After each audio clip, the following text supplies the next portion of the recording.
할아버지 눈 밑에 점. 우리 엄마랑 똑같다. 구걸하던 7살 아이가 던진 그 한마디에 수천억 재벌회장 태호의 두 무릎이 차가운 골목 바닥으로 꺾이고 말았어요.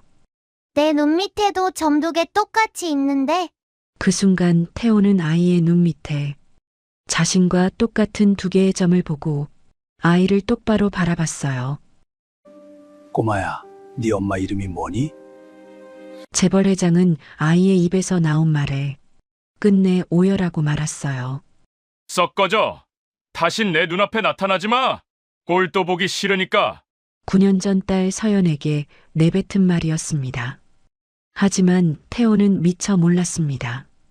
딸이 떠나고서야 알게 된 진실과 눈앞에서 구걸하는 손주를 마주한 못난 할아버지, 못난 아버지의 처절한 속죄가 지금부터 시작될 거라는 것을요.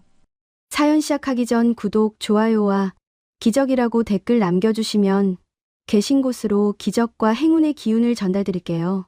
새벽 2시 서울 한남동 수천억 재벌 그룹의 심장 부인 이 대저택에서 불이 켜진 방은 단 하나뿐이었습니다. 3층 집무실의 묵직한 호두나무 책상 위로 황금빛 스탠드 조명이 쏟아지고 있었어요. 하지만 이상했습니다. 그 빛은 공기를 조금도 데우지 못했습니다. 오히려 불빛이 닿는 곳마다 그림자가 더 짙게 내려앉았고 창밖 서울의 야경은 유리창에 가로막혀 한 발짝도 안으로 들어오지 못했습니다. 태호는 서류 더미 앞에 앉아 있었습니다. 68년을 살아온 손등에는 굵은 핏줄이 강물처럼 흘렀고 손가락 마디마다 세월이 깊은 주름으로 새겨져 있었어요. 대한민국 굴지의 그룹을 정상에 올려놓은 손이었습니다. 하지만 지금 이 순간 그 손끝은 아무것도 붙잡고 있지 않았습니다. 똑똑똑 벽에 걸린 앤티크 시계의 초침 소리가 정막을 찢었습니다. 그 소리가 텅 빈 집무실 벽에 부딪혀 메아리치고 다시 태호의 귓전을 때렸어요.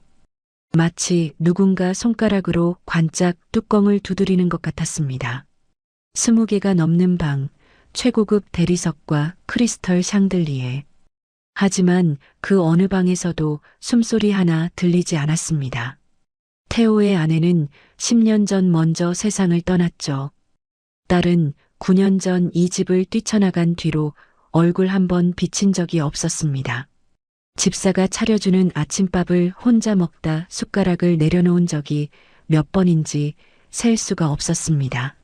명절이면 12개의 방이 더 크게 느껴졌어요. 아내가 좋아하던 국화 향기가 나는 것 같아 돌아보면 언제나 빈 복도뿐이었습니다. 태호는 서류를 내려다보았습니다. 검은 글씨들이 춤을 추듯 어지럽게 흔들렸어요. 가슴 한가운데가 텅 비어 있었거든요. 심장이 뛰고는 있었지만 그 박동이 아무런 체온을 만들어내지 못했습니다. 마치 얼음 조각이 갈비뼈 사이에 박혀 있는 것 같았어요. 그때 집무실 문이 소리 없이 열렸습니다. 박현수였습니다. 55세, 20년을 태호의 그림자처럼 따라붙은 비서실장. 그는 늘 그랬듯 고개를 반쯤 숙인 채 문틀 앞에 서 있었어요. 손에는 가죽 서류철이 단정하게 들려 있었고 검은 정장은 한치의 구김도 없이 그의 몸을 감싸고 있었습니다. 회장님, 결제 서류입니다. 박현수의 목소리는 낮고 부드러웠어요. 오랜 세월 연마한 듯 모서리가 둥글게 달아 있었죠. 그는 서류철을 내려놓으며 염려 어린 표정을 지어 보였어요. 요즘 기력이 많이 쇠하신 것 같습니다. 내일 주치의 진료 일정을 잡아드릴까요? 태호는 비서실장의 눈을 바라보았습니다. 걱정으로 가득 차 있는 듯 보였어요. 미간에는 적당한 주름이 잡혀 있었고 입꼬리는 아랫사람이 윗사람을 염려하는 딱 그 정도의 각도로 내려가 있었습니다. 됐다. 태호는 짧게 내뱉고 무거운 몸을 일으켜 세웠어요. 밖 좀 나가겠다. 박현수의 눈썹이 미세하게 꿈틀했습니다. 경호 차량을 대기시키겠습니다. 필요 없어. 혼자 걷고 싶다. 박현수의 입술이 움찔했지만 그는 곧 고개를 깊이 숙였어요. 네, 알겠습니다. 편히 다녀오십시오. 태호가 박현수의 옆을 스쳐 문을 나섰습니다. 그의 등 뒤에서 집무실 문이 닫히는 소리가 들렸어요. 그 순간이었습니다. 박현수의 숙인 고개가 천천히 들렸어요. 입꼬리가 아주 미세하게 올라갔습니다. 그것뿐이었어요. 무엇을 뜻하는지는 알 수 없는 하지만 어딘가 서늘한 미소였습니다. 가을밤 서울의 공기는 차갑고 건조했습니다. 태호는 대저택의 정문을 빠져나와 언덕길을 내려갔어요. 경호원도 수행 비서도 없이 홀로 걷는 밤거리는 낯설었습니다. 발밑 아스팔트가 낡은 구두창을 통해 차갑게 전해졌어요. 그의 발걸음은 화려한 상가의 불빛을 피해 자연스럽게 좁은 골목으로 꺾어졌습니다. 어쩌면 그날 밤 운명이 늙은 재벌의 발목을 붙잡고 그 골목으로 끌고 들어간 것인지도 몰랐습니다. 골목은 축축했습니다. 쓰레기통에서 올라오는 퀴퀴한 냄새가 코끝을 찔렀고 건물 사이를 비집고 들어온 바람은 뼛속까지 스며들 듯 매서웠습니다. 그때 태호의 눈에 무언가가 들어왔습니다. 골목 구석, 가로등, 불빛도 닿지 않는 어둠 속에 웅크린 작은 체구 하나, 아이였습니다.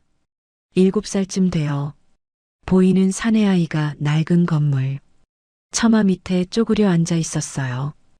옷은 얇고 해져서 실밥이 너덜너덜 풀려 있었습니다. 운동화는 앞코가 찢어져 발가락이 비어져 나왔고 뺨은 핏기가 가셔서 창백하다 못해 푸르스름했어요. 손에는 찌그러진 종이컵 하나가 들려 있었습니다. 그 바닥에는 동전 몇 개가 쓸쓸하게 구르고 있었죠. 지나가는 어른들이 아이를 스쳐갔습니다. 어떤 이는 더러운 것을 피하듯 얼굴을 돌렸고 어떤 이는 처음부터 보지 못한 척 발걸음을 재촉했어요. 아이는 그 시선들에 익숙한 듯 고개를 푹 숙인 채 미동도 하지 않았습니다. 그때 아이의 입술이 달싹였어요. 할아버지, 우리 엄마. 약가 1,000원만 주세요. 목소리가 가늘게 떨렸습니다. 언입술이 부딪히며 단어가 조각조각 끊겼어요. 하지만 그 절박함이 차가운 밤 공기를 뚫고 태호의 귓전에 꽂혔습니다. 태호의 발이 멈추었습니다. 자신의 의지와 상관없이 멈춰버린 것이었어요. 엄마 약가 1,000원만요. 아이가 다시 한번 중얼거렸습니다. 목소리는 더 작아졌지만 그 안에 담긴 간절함은 더 짙어졌어요. 언 손가락이 종이컵을 꼭 움켜쥐고 있었습니다. 손톱 밑이 보랏빛으로 물들어 있었죠. 수천억 자산을 굴리는 손이 주머니 속에서 꼼짝도 하지 못했어요. 가슴 한가운데가 벼락 맞은 것처럼 뻐끔거렸습니다. 이 아이가 왜 어째서 이렇게 가슴을 후벼 파는지 알 수 없었어요. 그 순간 아이가 고개를 들었습니다. 두 사람의 시선이 허공에서 얽혔어요. 가로등 불빛이 비스듬히 아이의 얼굴을 비추었습니다. 아이의 눈이 동그랗게 커졌어요. 작은 입에서 감탄사가 새어나왔습니다. 할아버지, 눈 밑에 점이 2개다. 나랑 우리 엄마랑 똑같아요. 태호의 심장이 한 박자 건너뛰었습니다. 시간이 멈추었습니다. 태호의 손에 쥐고 있던 지갑이 바닥으로 툭 떨어졌습니다. 가죽이 젖은 아스팔트에 부딪히는 둔탁한 소리가 골목에 울렸어요. 하지만 태호는 그 소리를 듣지 못했습니다. 귀에서 윙 하는 이명이 울렸고 세상의 모든 소리가 솜으로 막힌 듯 멀어져 갔거든요. 가로등 불빛 아래 아이의 왼쪽 눈밑이 환하게 드러났습니다. 점이 2개 있었어요. 작고 선명한 점 2개가 콩알처럼 나란히 박혀 있었습니다. 태호 가문 3대에 걸쳐 내려오는 핏줄의 증거였어요. 돌아가신 아버지의 눈, 밑에도 태호의 눈, 밑에도 그리고 9년 전 이 집을 뛰쳐나간 딸의 눈 밑에도 똑같이 새겨져 있던 그 점이었습니다. 태호의 무릎에서 힘이 빠져나갔습니다. 온몸의 피가 발끝으로 쏟아져 내리는 것 같았어요. 심장은 갈비뼈를 부수고 뛰쳐나올 듯 요동쳤고 손끝이 벌벌 떨리기 시작했습니다. 그는 떨리는 손을 천천히 아주 천천히 아이를 향해 뻗었어요.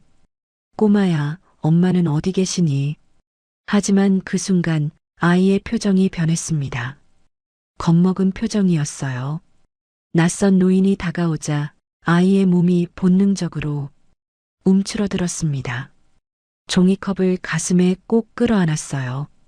작은 발이 뒷걸음질 쳤습니다.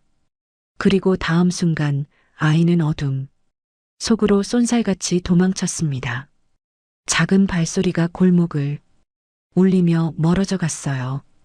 태호는 그 자리에 무릎을 꿇은 채 꼼짝도 하지 못했습니다. 아이의 뒷모습이 어둠 속으로 삼켜지고 마침내 발소리마저 사라졌을 때 태호의 입에서 가늘게 숨이 새어나왔습니다. 그 숨소리는 거의 신음에 가까웠어요.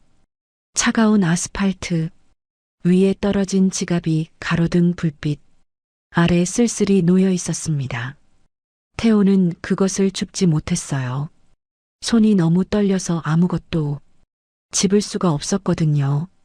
밤바람이 골목을 훑고 지나갔습니다. 텅 빈 골목에 남겨진 것은 무릎 꿇은 늙은 남자와 방금 지나간 아이의 잔상뿐이었어요. 하지만 태호는 아직 알지 못했습니다. 오늘 밤 골목에서 울린 아이의 목소리 한 마디가 20년간 그 자리에 서 있던 뱀의 가면을 벗겨낼 첫 번째 균열이었다는 것을 말이에요. 같은 날 새벽 서울 변두리 어느 골목 끝자락 햇빛 한 줌 들어오지 않는 반지하 쪽방에서 서연의 하루가 시작되었습니다. 새벽 4시였어요.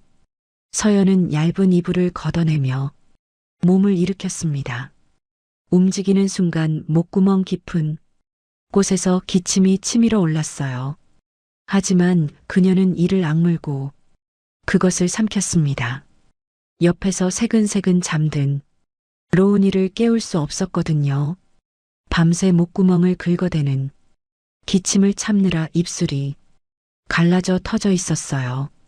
마른 각질 사이로 핏방울이 송송 맺혀 있었지만 서연은 그것을 혀끝으로 핥아내며 아무렇지 않은 척 일어섰습니다. 방 안에는 곰팡내가 가득했어요. 천장 구석에 핀 검은 곰팡이가 벽지를 타고 번져 내려왔고 창문이라고 부르기도 민망한 작은 환기창은 반쯤 땅에 묻혀 있었습니다. 서연의 발이 차가운 장판을 밟았어요. 얼음장 같은 한기가 발바닥을 타고 올라와 종아리까지 저렸습니다. 보일러는 2달 전에 끊겼어요. 가스비를 낼 돈이 없었거든요. 방바닥 한쪽에는 봉투들이 어지럽게 널려 있었습니다. 빛 독촉장이었어요. 빨간 글씨로 최고, 최종, 법적 조치라는 단어들이 찍혀 있었습니다. 서연은 그 봉투들을 보지 않으려 애썼어요. 하지만 발에 채일 때마다 심장이 쿵 하고 내려앉았습니다. 죽은 남편 준혁이 남긴 빚이었어요. 횡령이라는 누명을 쓰고 하루아침에 모든 것을 잃었던 남편. 회사에서 쫓겨나고 친구들에게 버림받고 끝내 심장이 멈춰버린 남편. 그가 남긴 것은 사랑하는 아내와 아들, 그리고 수십억 원의 빚뿐이었습니다. 서연은 구석에 걸린 작업복을 꺼내 입었습니다. 청소업체에서 지급받은 남색 작업복이었어요. 소매는 해지고 단추는 2개나 떨어져 나갔지만 서연에게는 이것밖에 없었습니다. 옷을 입고 나서 서연은 잠든 로운이의 곁으로 다가갔습니다. 7살 아들은 얇은 이불을 턱까지 끌어올린 채 웅크려 자고 있었어요. 볼이 말라 광대뼈가 도드라져 보였고 손목은 어른 엄지손가락보다 가늘었습니다. 서연은 떨리는 손으로 아이의 이불을 여며주었어요. 손등이 아이의 뺨에 스쳤습니다. 차가웠어요. 서연의 눈시울이 뜨거워졌습니다. 하지만 그녀는 눈물을 흘리지 않았어요. 울 시간이 없었거든요. 서연은 아이의 베개맡에 작은 쪽지를 끼워 넣었습니다. 구겨진 이면지에 볼펜으로 꾹꾹 눌러 쓴 글씨였어요. 우리 로운이 오늘도 세상에서 제일 씩씩하게, 세상에서 로운이를 제일 사랑하는 엄마가. 서연은 소리 없이 문을 열고 방을 나섰습니다. 계단을 오르는 발소리가 점점 멀어졌어요. 그리고 그 순간 로운이 눈이 번쩍 떠졌습니다. 아이는 처음부터 깨어 있었어요. 엄마가 기침을 참느라 몸을 뒤척일 때부터 차가운 바닥을 밟으며 옷을 입을 때부터 쪽지를 써서 베개맡에 놓을 때까지 로운은 눈을 감은 척하며 그 모든 것을 듣고 있었습니다. 엄마의 발소리가 완전히 사라지자 로운은 천천히 몸을 일으켰어요. 작은 손으로 베개맡의 쪽지를 집어들었습니다. 씩씩하게 라는 글자 위로 아이의 손가락이 천천히 미끄러졌어요. 로운은 울지 않았습니다. 7살이었지만 이 아이는 이미 너무 많은 것을 알고 있었어요. 새벽마다 토하듯 기침하는 엄마의 등을, 문을 부수며 소리 지르는 무서운 아저씨들의 얼굴을, 엄마가 그 아저씨들에게 맞으면서도 자신을 품에 꼭 끌어안았던 그 밤의 비명소리를. 로운은 그 모든 것을 기억하고 있었습니다. 그래서 이 아이는 7살에 철이 들어버렸어요. 아니, 철이 들 수밖에 없었습니다. 로운은 부엌으로 걸어갔습니다. 엄마가 새벽에 미리 해놓은 밥이 작은 냄비에 담겨 있었어요. 반찬은 계란말이 하나뿐이었습니다. 가장자리가 살짝 탄 작은 계란말이 5조각. 아이의 입꼬리가 살짝 올라갔습니다. 엄마가 자신을 위해 새벽에 일어나 만들어준 밥이 좋았거든요. 로운은 숟가락을 들고 밥을 한 입 떴습니다. 그리고 천천히, 아주 천천히 씹었어요. 맛있다. 울 엄마가 해준 밥이 제일 맛있어. 아무도 없는 방에서 아이가 혼잣말을 했습니다. 그 목소리는 작았지만 이상하게 단단했어요. 해가 저물 무렵이었습니다. 반지하 쪽방의 현관문이 열렸어요. 로운이 헐떡이며 들어왔습니다. 작은 손에는 찌그러진 종이컵이 들려 있었어요. 아이는 문을 닫고 구석에 웅크려 앉아 숨을 골랐습니다. 심장이 갈비뼈를 두드리듯 쿵쿵거렸어요. 잠시 후 아이의 숨이 가라앉았습니다. 그런데 이상했어요. 무서워서 도망친 건데 가슴 한쪽이 자꾸만 아렸거든요. 아까 그 할아버지 눈이 자꾸 떠올랐습니다. 눈 밑에 점 2개가 엄마랑 자신의 것과 너무 똑같았어요. 로운은 제 눈 밑을 손가락으로 만졌습니다. 콩알만 한 점 2개가 손끝에 잡혔어요. 그날 저녁 현관문이 열렸습니다. 서연이 돌아왔어요. 아침에 나갈 때보다 등이 더 굽어 있었습니다. 어깨는 축 처졌고 발걸음은 질질 끌렸어요. 12시간을 쉬지 않고 일한 몸이었습니다. 엄마, 로운이 와락 달려왔어요. 작은 팔이 서연이 허리를 감쌌습니다. 서연은 지친 몸을 겨우 숙여 아이를 안았어요. 그 순간 로운의 작은 손이 엄마의 등을 더듬었습니다. 앙상했어요. 등뼈가 손끝에 하나하나 잡혔습니다. 갈비뼈가 피부 위로 도드라져 있었어요. 로운은 그것을 만지며 입술을 꽉 깨물었습니다. 눈물이 차올랐지만 아이는 그것을 꿀꺽 삼켰어요. 울면 안 돼. 울면 엄마가 더 힘들어. 서연이 아이의 머리를 쓰다듬으며 물었어요. 로운아, 오늘 유치원 재밌었어? 네, 재밌었어요. 로운은 거짓말을 했습니다. 7살짜리가 엄마를 걱정해서 하는 거짓말이었어요. 할아버지 눈 밑에 점. 우리 엄마랑 똑같다. 구걸하던 7살 아이가 던진 그 한마디에 수천억 재벌회장 태호의 두 무릎이 차가운 골목 바닥으로 꺾이고 말았어요. 내 눈 밑에도 점 2개 똑같이 있는데 그 순간 태호는 아이의 눈 밑에 자신과 똑같은 2개의 점을 보고 아이를 똑바로 바라봤어요. 꼬마야, 네 엄마 이름이 뭐니? 재벌회장은 아이의 입에서 나온 말에 끝내 오열하고 말았어요. 썩 꺼져. 다신 내 눈앞에 나타나지 마.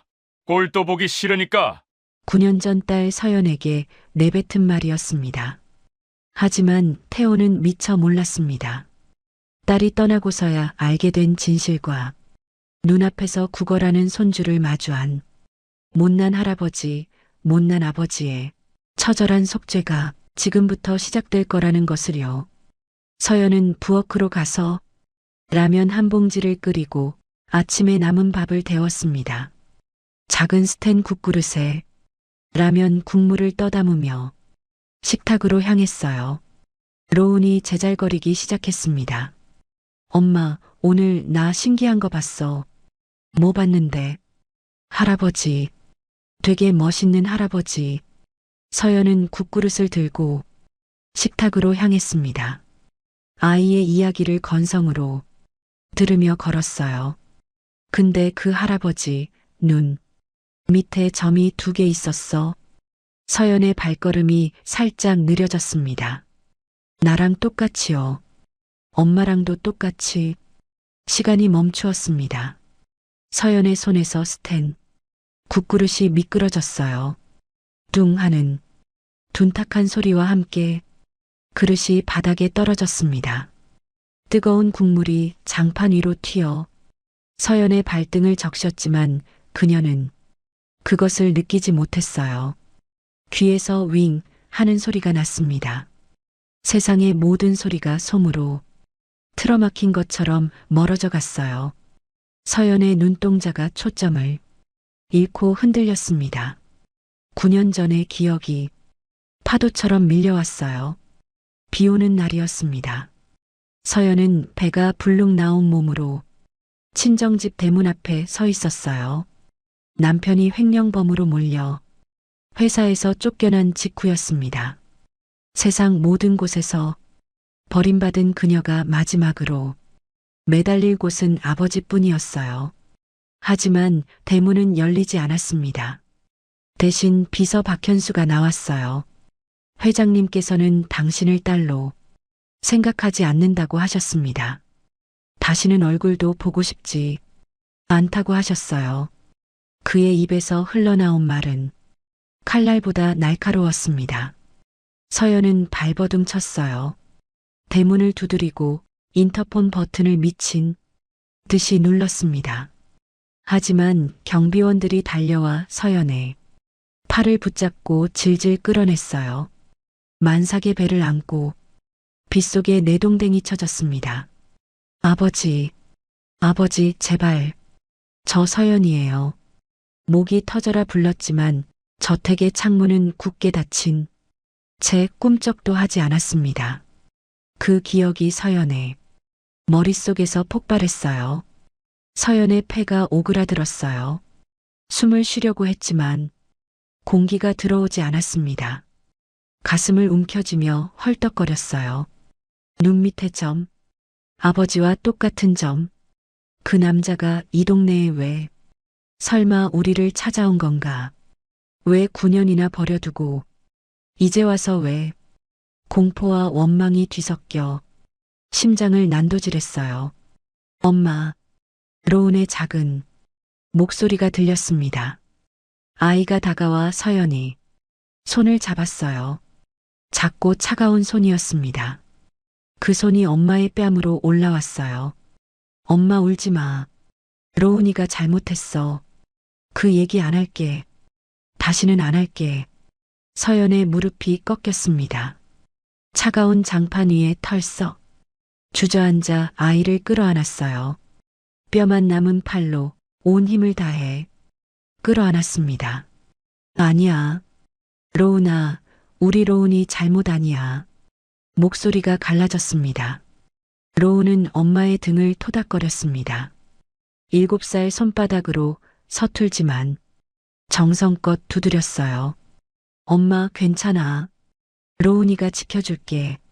그 말이 서연의 심장을 비수처럼 꿰뚫었습니다. 내가 지켜줘야 할 아이가 나를 지켜주겠다고 말하고 있었어요. 서연의 오열이 쪽방에 곰팡 핀 벽을 타고 퍼져나갔습니다.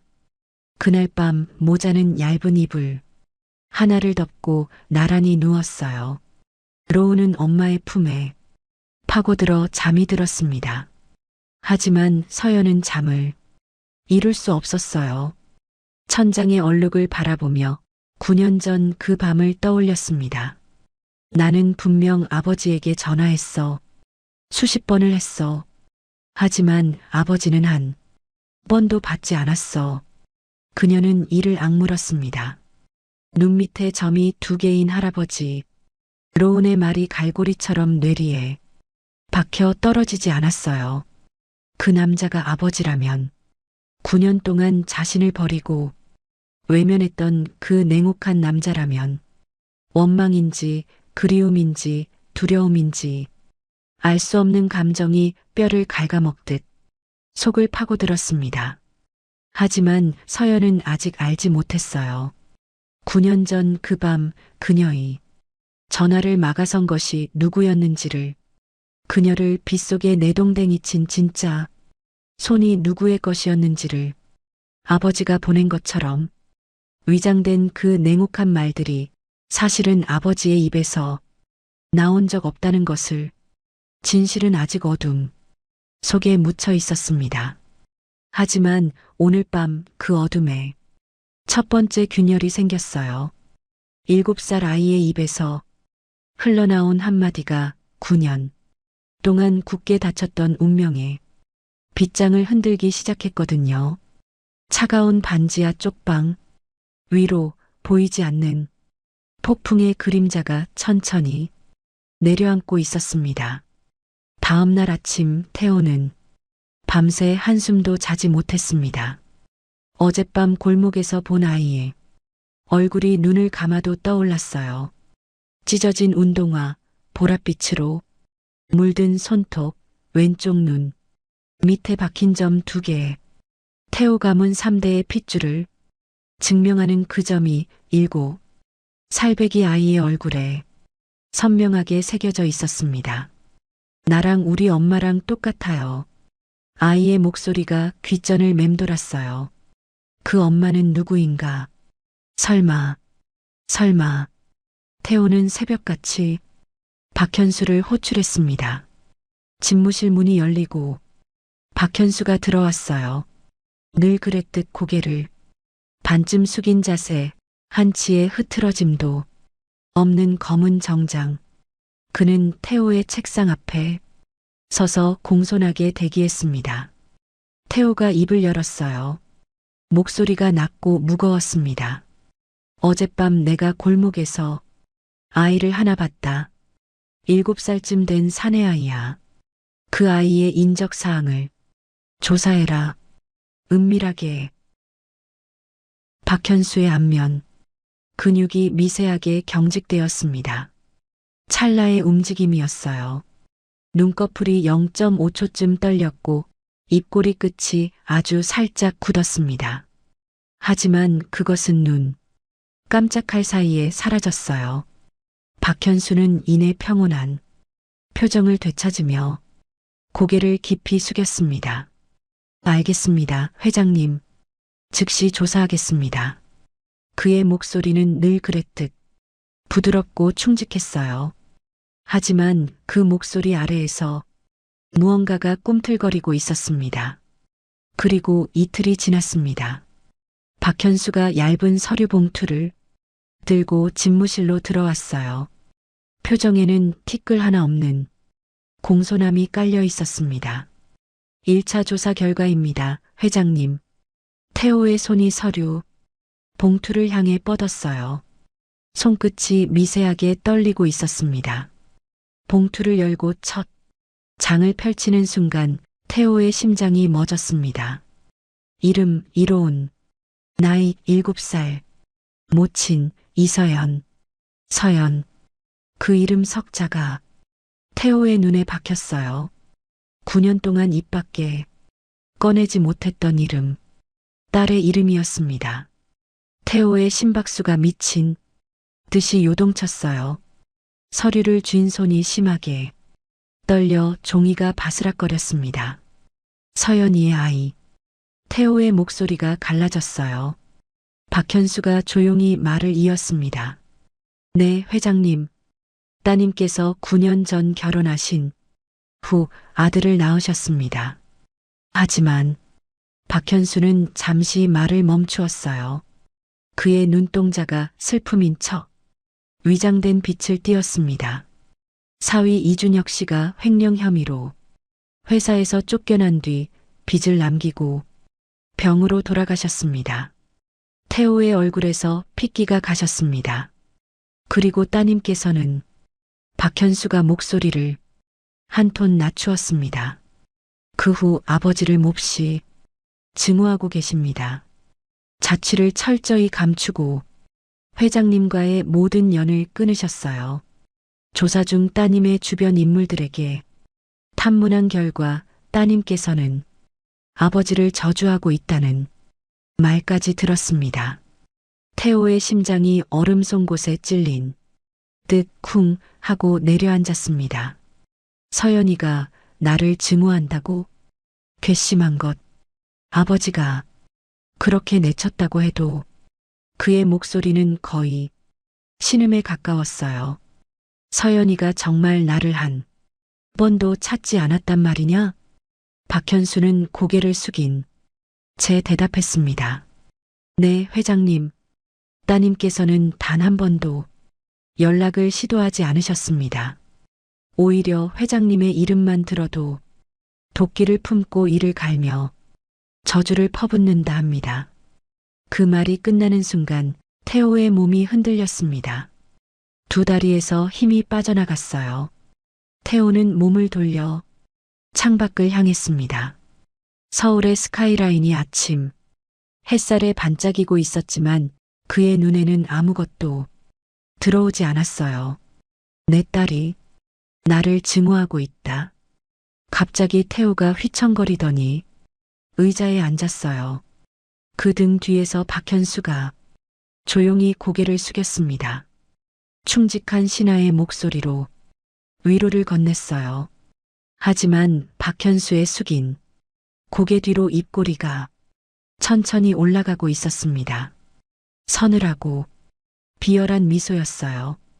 박현수가 집무실 문을 열고 나갔습니다.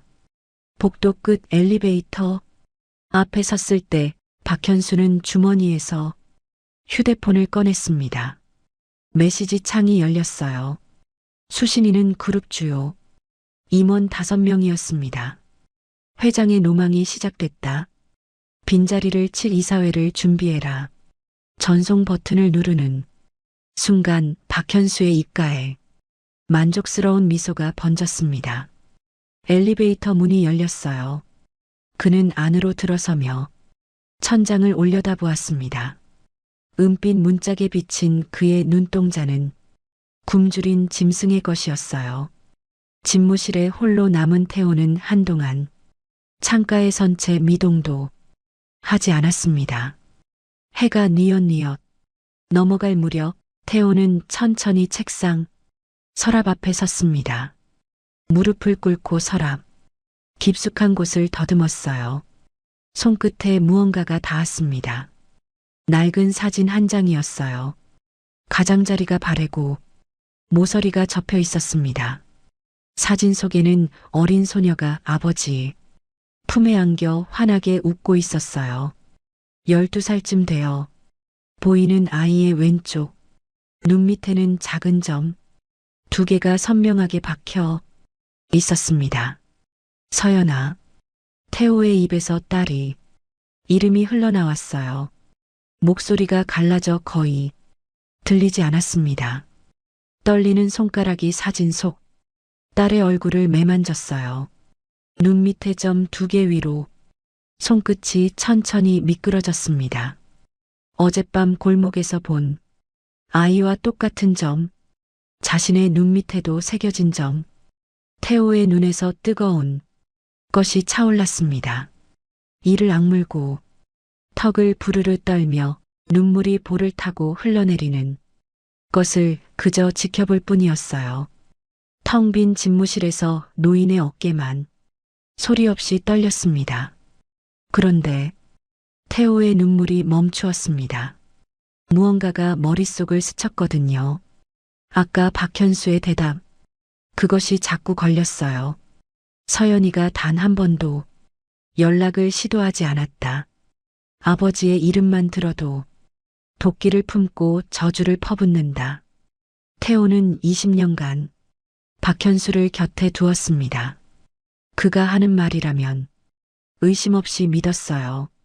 하지만 오늘 처음으로 무언가가 어긋나는 느낌을 받았습니다. 너무 완벽했어요. 이틀 만에 딸, 서연의 주변 인물들에게 탐문했다는 말이 나오기엔 시간이 너무 짧았습니다. 이건 새로 조사한 내용이 아니었어요. 분명히 오래전부터 준비해둔 답변을 읽어 내려가는 것이었습니다. 태호의 눈이 가늘어졌어요. 9년 전 박현수가 가져온 서류가 떠올랐어요. 사위 이준혁이 태호 그룹의 재무자료를 경쟁사에 넘기려 했다는 내용이었습니다. 거래 내역서, 이메일, 출력본, 심지어 경쟁사 임원과 나눈 것으로 보이는 녹취록까지. 박현수는 조심스럽게 하지만 확신에 차서 그것을 내밀었어요. 회장님, 따님이 사위 이준혁에게 이용당하고 계십니다. 그 말이 태호의 심장에 불을 질렀습니다. 딸이 사기꾼한테 속고 있다는 생각이 분노를 넘어 치욕으로 번졌어요. 자신이 피땀 흘려 이뤄낸 왕국에 큰 오점을 남길 뻔했습니다. 그래서 들으려 하지 않았습니다. 서연이가 무릎을 꿇고 빌어도 그 남자를 믿어달라고 울어도 태호는 귀를 닫았어요. 내 눈앞에 증거가 있다. 이혼하지 않을 거면 이젠 더 이상 넌 내 딸이 아니다. 내 눈앞에서 당장 사라져. 그 한마디로 모든 것을 끊어버렸습니다. 하지만 지금 생각하면 그 증거라는 것이 처음부터 박현수가 만들어낸 것이었음을 말하고 있었어요. 태호의 손끝이 차갑게 식었습니다. 그날 밤 태호는 아무에게도 알리지 않고 비밀 연락처 하나를 꺼냈습니다. 20년 전 자신과 깊은 인연이 있는 사설, 정보 조직의 수장에게 연결되는 번호였어요. 박현수조차 존재를 모르는 그림자 조직이었습니다. 나다. 이태호. 급하게 조사가 필요하다. 태호의 목소리는 낮고 단단했습니다. 내 비서 박현수의 지난 10년간 행적과 동선을 모조리 털어라. 그리고 내 딸 이서영과 관련된 모든 기록을 찾아라. 통화 내역, 접촉 기록, 전부 다. 전화 너머에서 짧은 대답이 돌아왔어요. 알겠습니다, 회장님. 전화가 끊겼습니다. 태호는 어둠 속에서 홀로 앉아 있었어요. 심장이 불길한 예감으로 요동치고 있었습니다. 창밖에서 천둥 소리가 낮게 울렸습니다. 폭풍이 다가오고 있었어요. 며칠이 흘렀습니다. 태호의 비밀 휴대폰에 암호화된 파일 하나가 도착했어요. 사설 조직의 1차 보고서였습니다. 태호는 떨리는 손으로 파일을 열었어요. 첫 번째 페이지에서 그의 눈이 멈추었습니다. 발신자 이서연, 수신자 이태호 회장 직통번호, 통화시도 횟수 37회, 결과 전원 부재중 처리. 태호의 눈동자가 흔들렸어요. 37회. 서연이가 나에게 37번이나 전화를 했다. 손가락이 떨리며 다음 페이지로 넘겼습니다. 상기 통화 기록은 박현수 비서실장 명의, 기기에서 수신 후 전원 차단 처리됨. 회장 직통 번호로의 착신 전환이 박현수 기기로 설정되어 있었음을 확인. 태호의 시야가 빨갛게 물들었습니다. 심장이 갈비뼈를 부수고 뛰쳐나올 듯 요동쳤어요. 귀에서 윙 하는 이명이 울렸습니다. 온몸의 피가 머리 꼭대기로 치솟아 관자놀이가 터질 것 같았어요.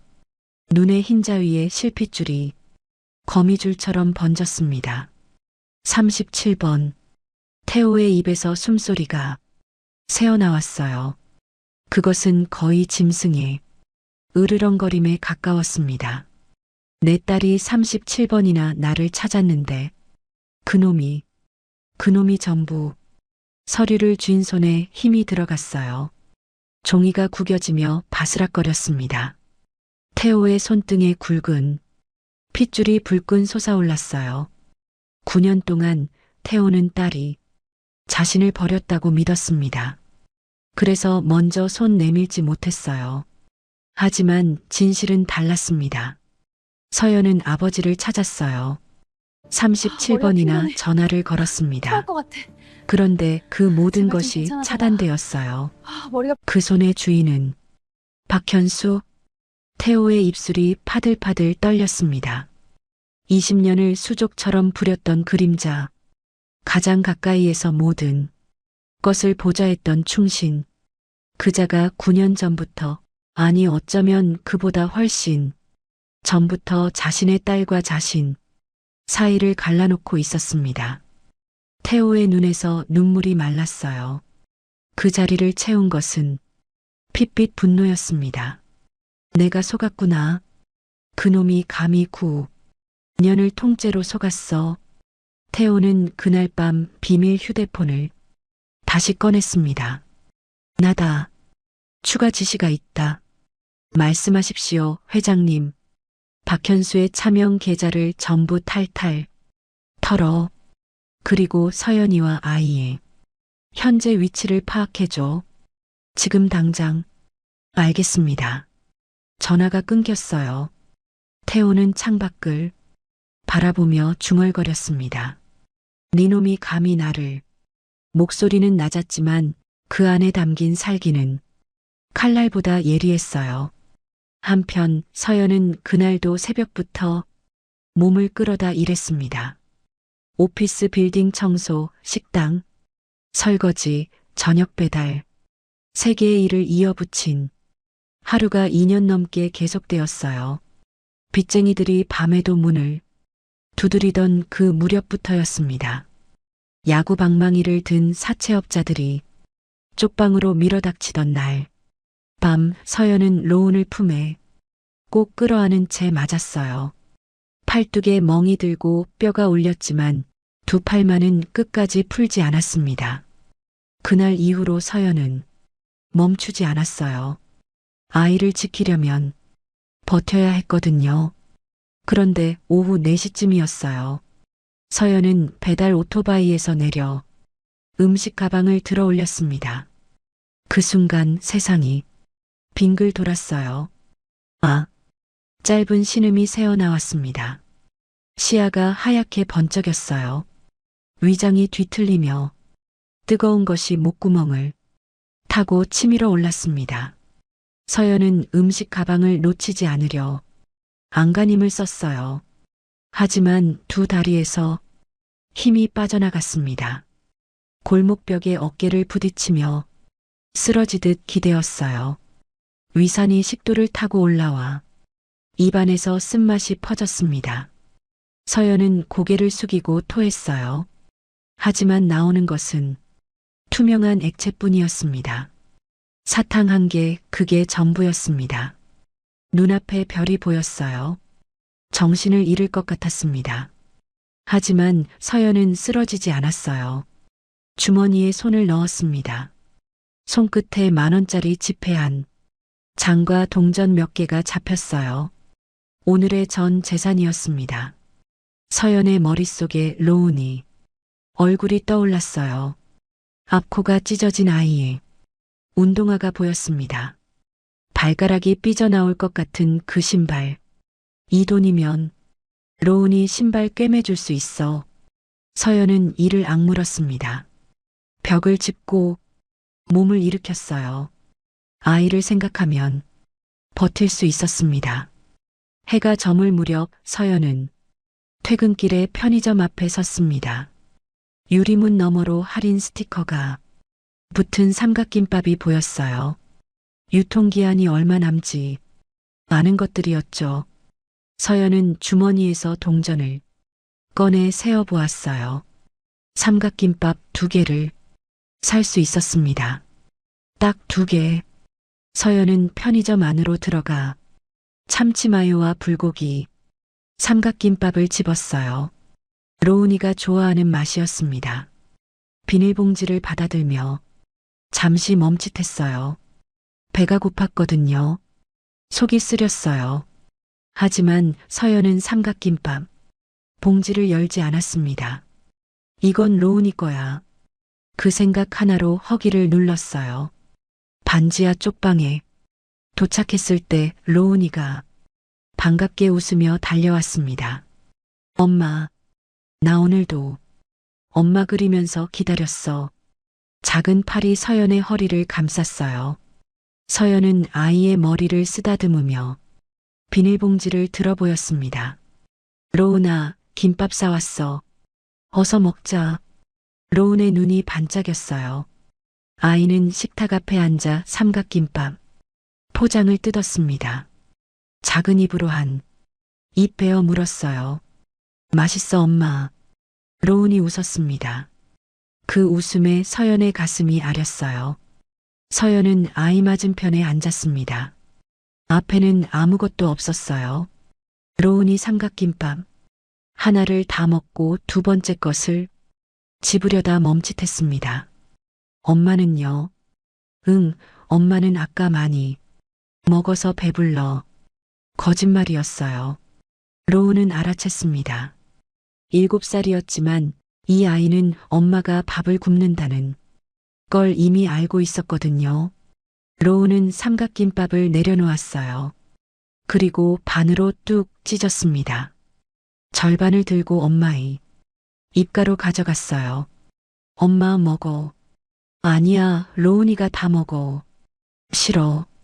로운의 목소리가 단호해졌어요. 작은 손이 서연의 입술에 삼각김밥을 밀어 넣었습니다. 엄마 밥 안 먹으면 나도 안 먹어.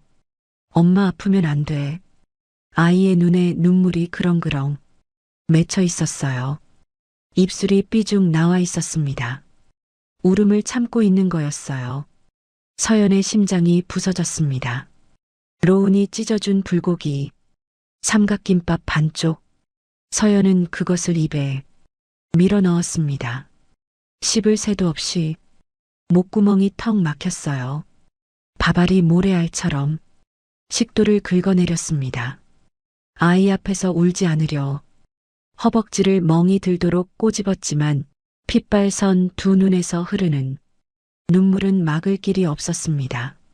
서연은 고개를 숙였습니다. 턱 끝으로 뜨거운 것이 뚝뚝 떨어졌어요. 식탁 위로 눈물방울이 떨어졌습니다. 로운이 놀라서 엄마의 얼굴을 올려다보았어요. 엄마, 왜 울어? 울지 마. 아니야. 엄마 안 울어. 서연은 손등으로 눈물을 훔쳤어요. 하지만 닦아도 멈추지 않았습니다.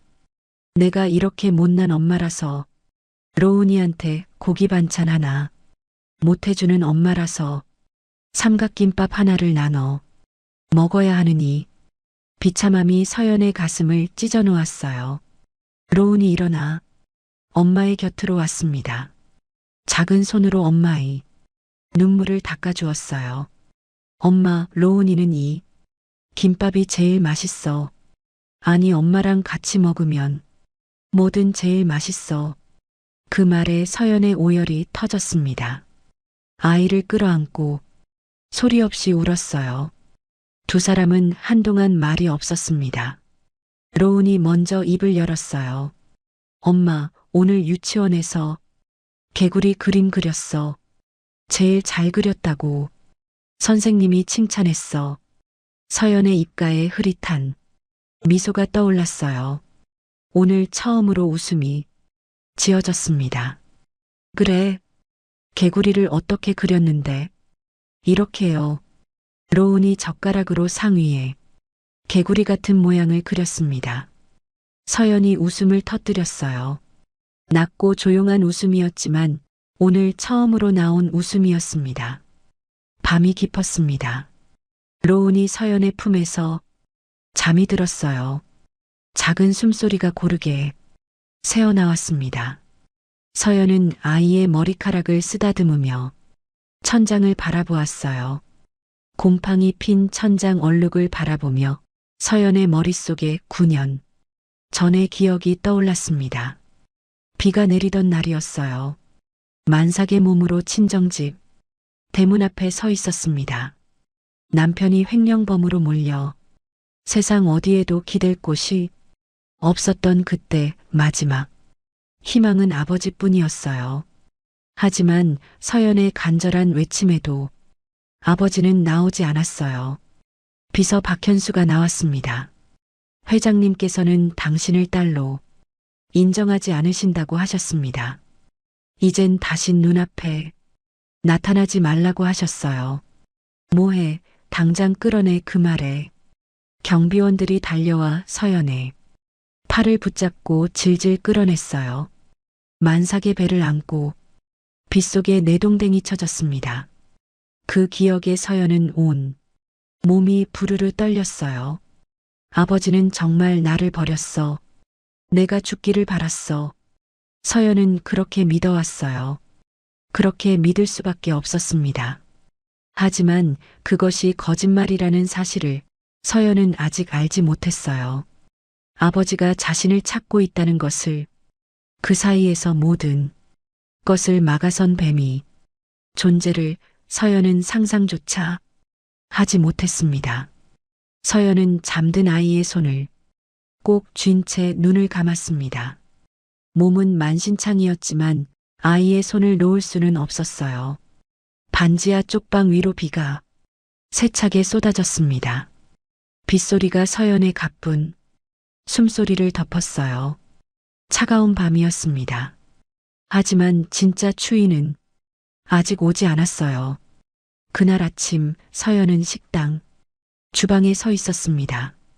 펄펄 끓는 국통이 가스레인지 위에서 부글거렸어요. 서연은 두꺼운 행주로 손잡이를 감싸 쥐고 국통을 들어 올렸습니다. 뜨거운 김이 얼굴을 덮쳤어요. 이 국통을 나르면 오늘 점심 준비가 끝나고 그러면 배달을 나갈 수 있었거든요. 그때 주머니 속 핸드폰이 울렸습니다. 발신자는 로운이의 유치원 담임 선생님이었어요. 서연의 가슴이 철렁 내려앉았습니다. 유치원에서 전화가 올 일은 없었거든요. 손가락이 떨리며 통화 버튼을 눌렀어요. 어머니, 지금 빨리 오셔야 해요. 왜요? 무슨 일이에요? 로운이가요. 수업 중에 갑자기 코피를 흘리면서 쓰러졌어요. 시간이 멈추었습니다. 서연의 귀에서 윙 하는 소리가 났어요. 선생님의 목소리가 계속 들렸지만 단어들이 머릿속에서 조각조각 흩어져 의미를 이루지 못했습니다. 코피를 흘리고 쓰러졌다. 서연의 손에서 힘이 빠졌습니다. 로운아, 핸드폰을 쥔 채 주방을 뛰쳐나갔습니다. 앞치마를 벗을 생각도 없었어요. 식당 문을 박차고 나가 거리로 뛰어들었습니다. 신호등 따위는 보이지 않았어요. 차들이 경적을 울렸지만 들리지 않았습니다. 서연의 세계에는 오직 한 단어만 남아 있었어요. 로운아, 다리가 불타는 것 같았습니다. 폐가 찢어지는 것 같았어요. 하지만 멈출 수 없었습니다. 병원 응급실 입구가 보였습니다. 서연은 미친 듯이 문을 밀치고 들어갔어요. 숨이 턱까지 차올라 말이 나오지 않았습니다. 로운이요. 이로운. 7살. 유치원에서 왔어요. 네. 처치실 3번입니다. 서연의 다급함도 모른 채 원무과 직원은 서연을 쳐다보지도 않고 기계적으로 대답했습니다. 서연은 달렸습니다. 복도를 지나 처치실 문 앞에 섰어요. 문에 달린 작은 유리창 너머로 안이 보였습니다. 그 순간 서연의 심장이 멎었어요. 로운이가 침대에 누워 있었습니다. 얼굴이 하얗게 질려 있었어요. 입술은 파랗게 변해 있었습니다. 코와 입에는 산소호흡기가 씌워져 있었어요. 앙상한 팔뚝에는 수액, 줄이 꽂혀 있었습니다. 아이의 눈은 감겨 있었어요. 움직이지 않았습니다. 로운아, 서연의 입에서 아들이 이름이 새어나왔어요. 목소리가 갈라져 거의 들리지 않았습니다. 문이 열리고 의사가 나왔어요. 흰 가운을 입은 중년 남자였습니다. 그의 표정이 무거웠어요. 보호자 되시죠? 네, 우리 아이 어떻게 된 거예요? 서연이 의사의 팔을 붙잡았어요. 극심한 영양실조에 폐렴이 동반된 상태입니다. 염증 수치가 너무 높아요. 폐혈증 직전입니다. 지금 당장 중환자실에 입원해야 합니다. 늦으면 생명이 위험합니다. 폐혈증? 그 단어가 비수처럼 심장을 꿰뚫었어요. 살릴 수 있는 거죠. 우리 아이 살릴 수 있는 거죠. 최선을 다하겠습니다. 하지만 먼저 원무과에 가셔서 입원 수속을 밟으셔야 합니다. 원무가 카운터 앞에 섰을 때 직원이 컴퓨터 화면을 바라보며 말했어요. 지금 바로 중환자실 들어가시려면 입원 보증금 500만 원과 예상 치료비 선납금 300만 원이 필요합니다. 서연의 눈앞이 깜깜해졌어요. 800만 원이요? 목소리가 떨렸습니다. 서연은 주머니를 뒤졌어요. 지갑을 꺼내 카운터 위에 쏟았습니다. 동전이 몇 개 굴러 떨어졌어요. 100원짜리 3개, 50원짜리 2개. 그게 전부였습니다. 직원은 짜증스러운 표정으로 서연을 바라봤어요. 카운터 위에 흩어진 동전들이 형광등, 불빛 아래서 쓸쓸하게 반짝였어요. 자, 잠깐만요. 연락해 볼 때가 있어요. 서연은 핸드폰을 꺼냈어요. 연락처 목록을 열었습니다. 손가락이 떨리며 화면을 스크롤했어요. 첫 번째 번호를 눌렀습니다. 예전에 함께 일했던 동료였어요. 나 서연인데 우리 아이가 아파서 병원에 있어. 돈이 좀 필요한데 조금만 빌려줄 수 있을까? 전화 너머에서 잠깐 침묵이 흘렀어요. 미안한데 나도 요즘 힘들어. 다른 데 알아봐. 딸깍. 두 번째 번호를 눌렀습니다. 사촌이었어요. 언니, 아이가 많이 아파서 병원비가 필요한데 잠깐 너 아직도 그 빚 다 못 갚은 거야? 엮이고 싶지 않으니까 다신 연락하지 마 딸깍. 그 뒤로 몇 통을 더 돌렸어요. 받지 않는 사람 핑계를, 되는 사람 대놓고, 끊는 사람 아무도 도와주지 않았습니다. 핸드폰 화면 위로 로운의 사진이 보였습니다. 작년 봄 유치원 소풍날 찍은 사진이었어요.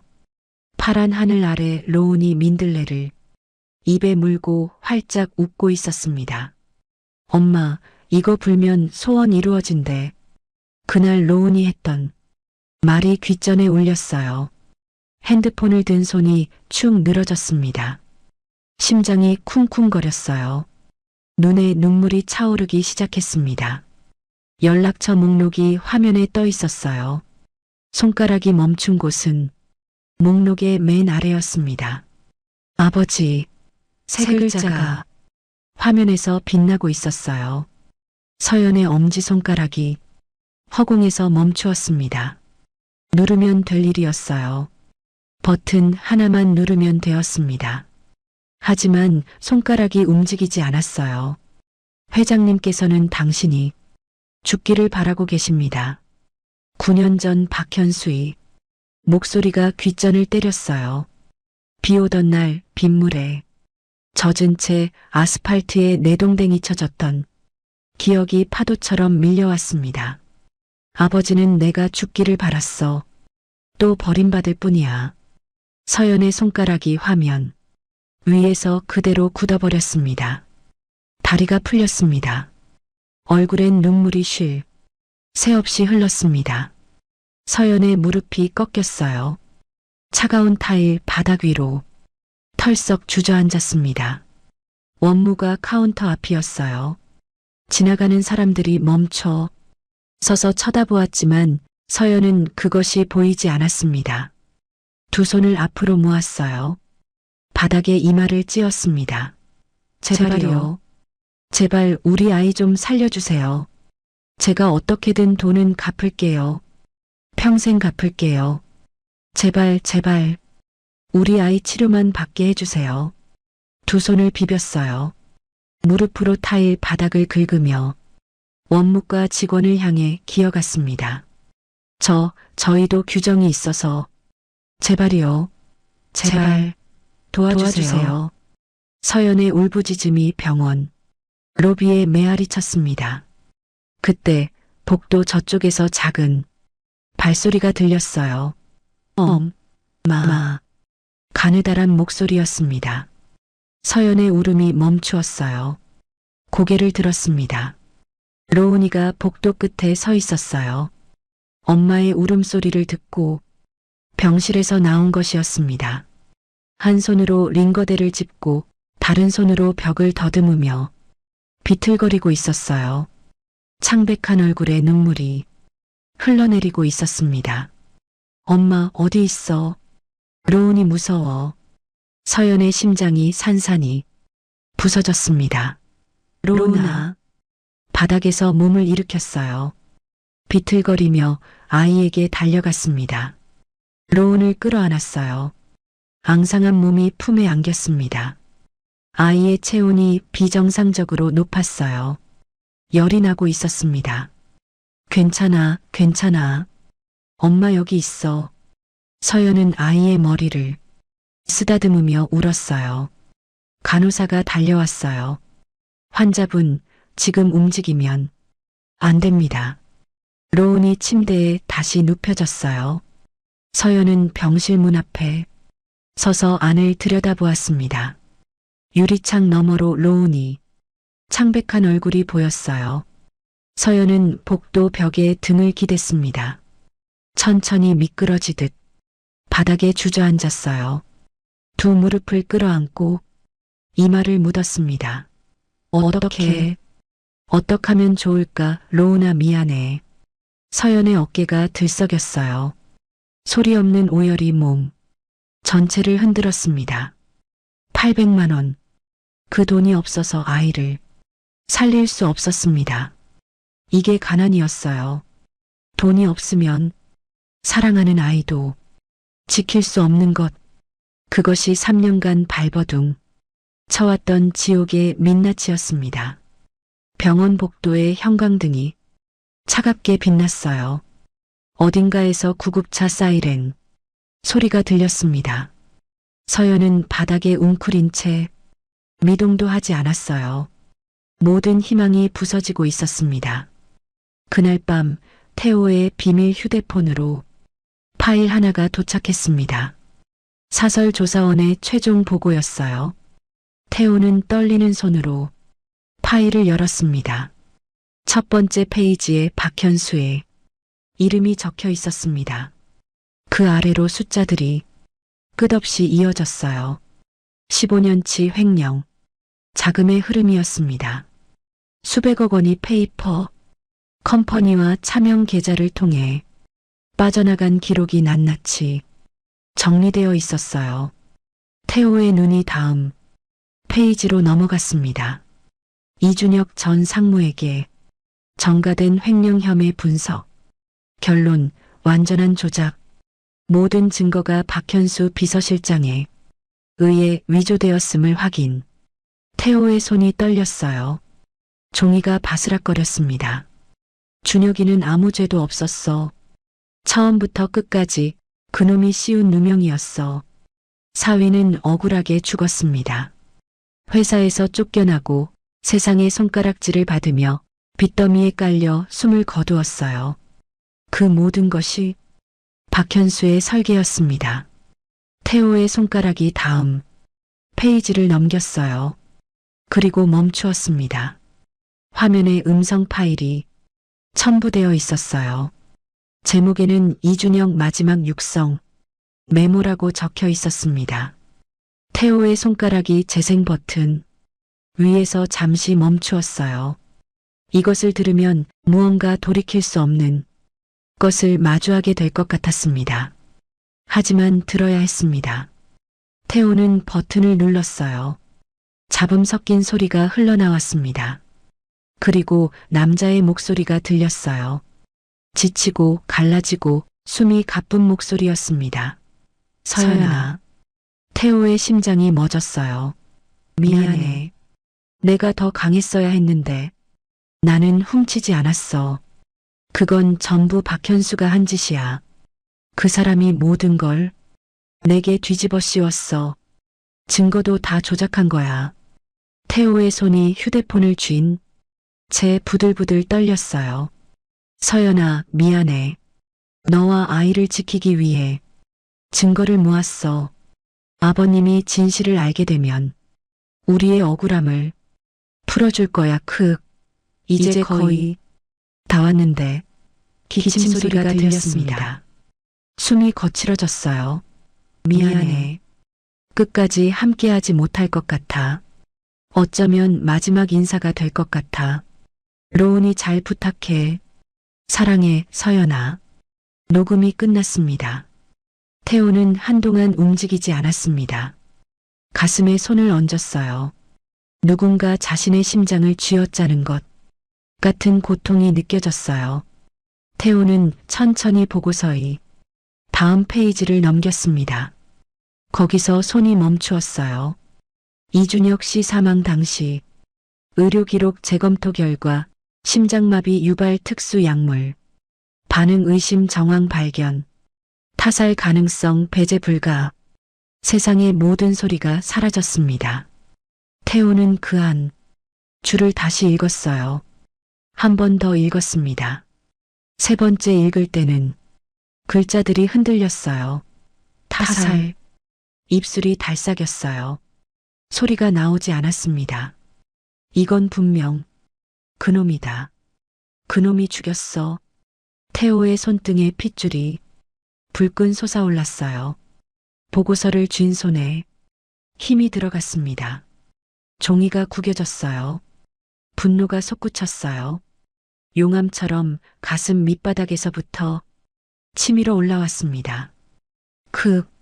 나는 도대체 뭘 한 거지?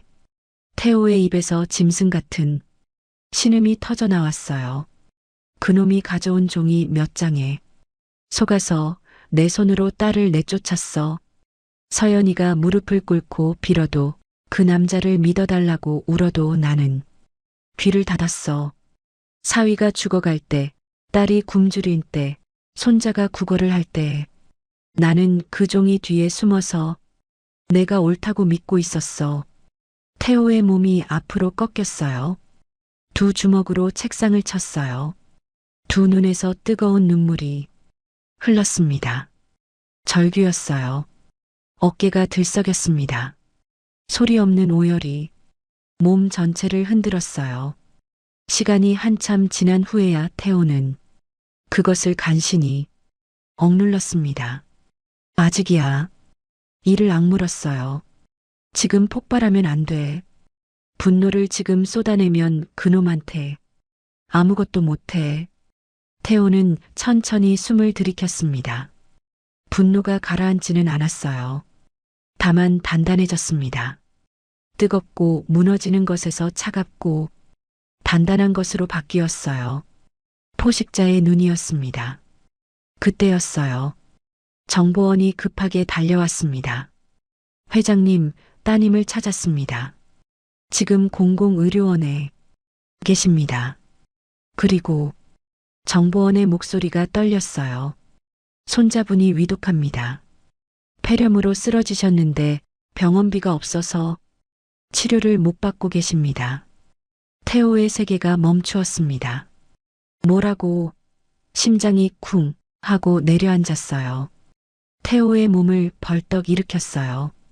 너무 급하게 일어나는 바람에 의자가 뒤로 넘어갔습니다. 태호가 가슴을 움켜쥐며 비틀거렸어요. 하지만 멈출 수 없었습니다. 차를 대기시켜. 지금 당장. 태호의 목소리가 집무실을 찢었어요. 지하 주차장에 검은색 승용차가 대기하고 있었습니다. 태호가 뒷좌석에 올랐어요. 문이 닫히자마자 차가 출발했습니다. 최대한 빨리. 운전석의 경호원이 엑셀을 밟았습니다. 야간도로의 속도계. 바늘이 치솟았어요. 태호는 창밖을 보았어요. 서울의 불빛이 유리창에 번져 흘렀습니다. 저 불빛들 중 어딘가에 딸이 있었어요. 9년 동안 찾아 헤맸던 딸이 두 손이 무릎 위에서 떨리고 있었습니다. 서연아. 미안하다. 아비가 늦었다. 9년이나 늦었어. 눈에서 뜨거운 것이 흘러내렸어요. 태호는 그 눈물을 닦지 않았습니다. 눈물을 닦는 것도 사치였습니다. 차가 병원 입구에 급하게 도착했어요. 태호는 문을 열고 내리려 했지만 두 다리가 말을 듣지 않았습니다. 무릎이 꺾이며 몸이 앞으로 쏠렸어요. 회장님, 경호원이 재빨리 부축했어요. 태호는 경호원의 어깨에 매달리다시피 하며 겨우 몸을 일으켰습니다. 괜찮다. 걸을 수 있어. 병원 입구의 자동문이 열렸습니다. 형광등 불빛이 쏟아졌어요. 수십 년간 대한민국 경제계를 호령했던 재벌 회장의 모습은 어디에도 없었습니다. 지금 이곳에 있는 것은 딸을 찾아 헤매는 늙은 아버지일 뿐이었어요. 정보원이 앞장서서 복도를 안내했어요. 태호는 비틀거리며 그 뒤를 따랐습니다. 복도 끝이 보였습니다. 원무과 앞이었어요. 저 모퉁이를 돌면 9년 만에 딸을 만나게 될 것이었습니다. 두려웠어요. 딸이 자신을 어떤 눈으로 볼지, 자신을 받아줄 수 있을지, 이젠 평생 얼굴을 못 보며 사는 건 아닌지 두려웠습니다. 하지만 멈출 수 없었어요. 태호는 마지막 힘을 짜내어 모퉁이를 돌았습니다. 그리고 그 광경을 보았어요. 차가운 타일 바닥 위에 한 여자가 엎드려 있었습니다. 무릎을 꿇고 이마를 바닥에 대고 두 손을 앞으로 모아 빌고 있었어요. 낡고 해진 작업복, 굽이 다 닳아 비뚤어진 운동화, 옆코가 찢어진 신발에서 양말이 비어져 나와 있었습니다. 어깨뼈가 얇은 천 위로 도드라져 보였어요. 제발이요. 제발 우리 아이 치료만 받게 해주세요. 목소리가 들렸습니다. 갈라지고 찢어지고 피가 섞인 듯한 목소리였어요. 태호의 심장이 갈기갈기 찢어지는 것 같았습니다. 저 목소리, 저 뒷모습은 서연아. 태호의 폐에서 공기가 빠져나갔습니다. 숨을 쉬려고 했지만 가슴이 조여들었어요. 손이 올라가 넥타이를 움켜쥐었습니다. 힘껏 뜯어냈어요. 실크천이 찢어지는 소리가 났지만 그래도 숨을 쉴 수가 없었습니다. 그 순간 원묵과 직원이 서연의 어깨를 붙잡았어요. 저기요, 여기서 이러시면 안 됩니다. 당장 일어나세요. 서연이 서서히 고개를 들었습니다. 그리고 마침내 태호와 눈이 마주쳤어요. 그 순간 시간이 멈추었습니다. 서연의 눈이 휘둥그레졌어요. 핏발선 눈동자가 흔들렸습니다. 푹 꺼진 볼, 갈라진 입술, 창백하게 질린 얼굴. 그 얼굴 위로 경악이 번져나갔어요. 아, 아버지. 서연의 입에서 그 단어가 흘러나왔습니다. 거의 들리지 않는 숨소리였어요. 태호의 입에서 소리가 터져나왔습니다. 사람의 것이 아닌 짐승의 쇳소리였어요. 목구멍 깊은 곳에서 올라온 신음이 공기를 찢었습니다. 태호의 두 다리에서 힘이 빠져나갔어요. 쿵! 무릎이 차가운 타일, 바닥에 부딪혔습니다. 대한민국 재계 서열, 손꼽히는 거물 회장이 병원 복도 한가운데서 무릎을 꿇었어요. 태호가 무릎으로 바닥을 기어갔습니다.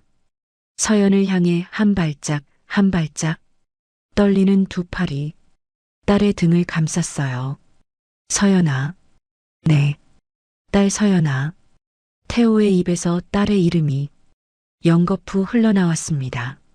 목소리가 갈라지고 끊기고 울음이 섞였어요. 아비가 너무 늦었다. 늦었어.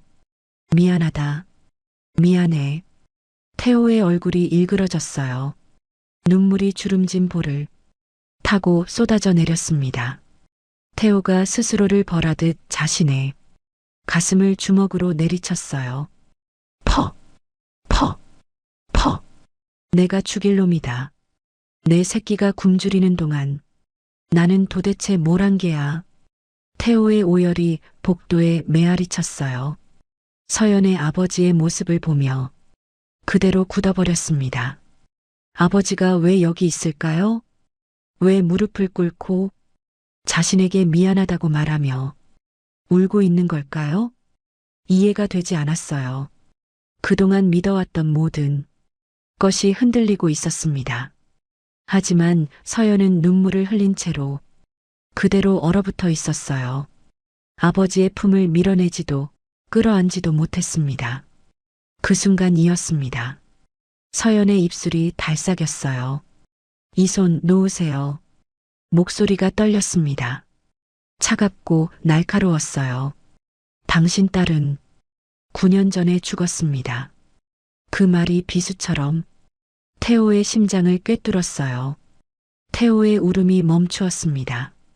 딸이 그렇게 말하는 데는 다 이유가 있었기 때문이었죠. 그래, 내 말이 맞아.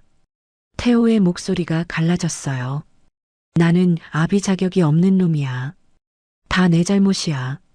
하지만 하나만 알아다오. 아비는 단 하루도, 단 한순간도 너를 버린 적이 없었어. 믿어다오. 서연의 눈동자가 흔들렸어요. 네가 찾아온 그날 나는 부산에 있었어.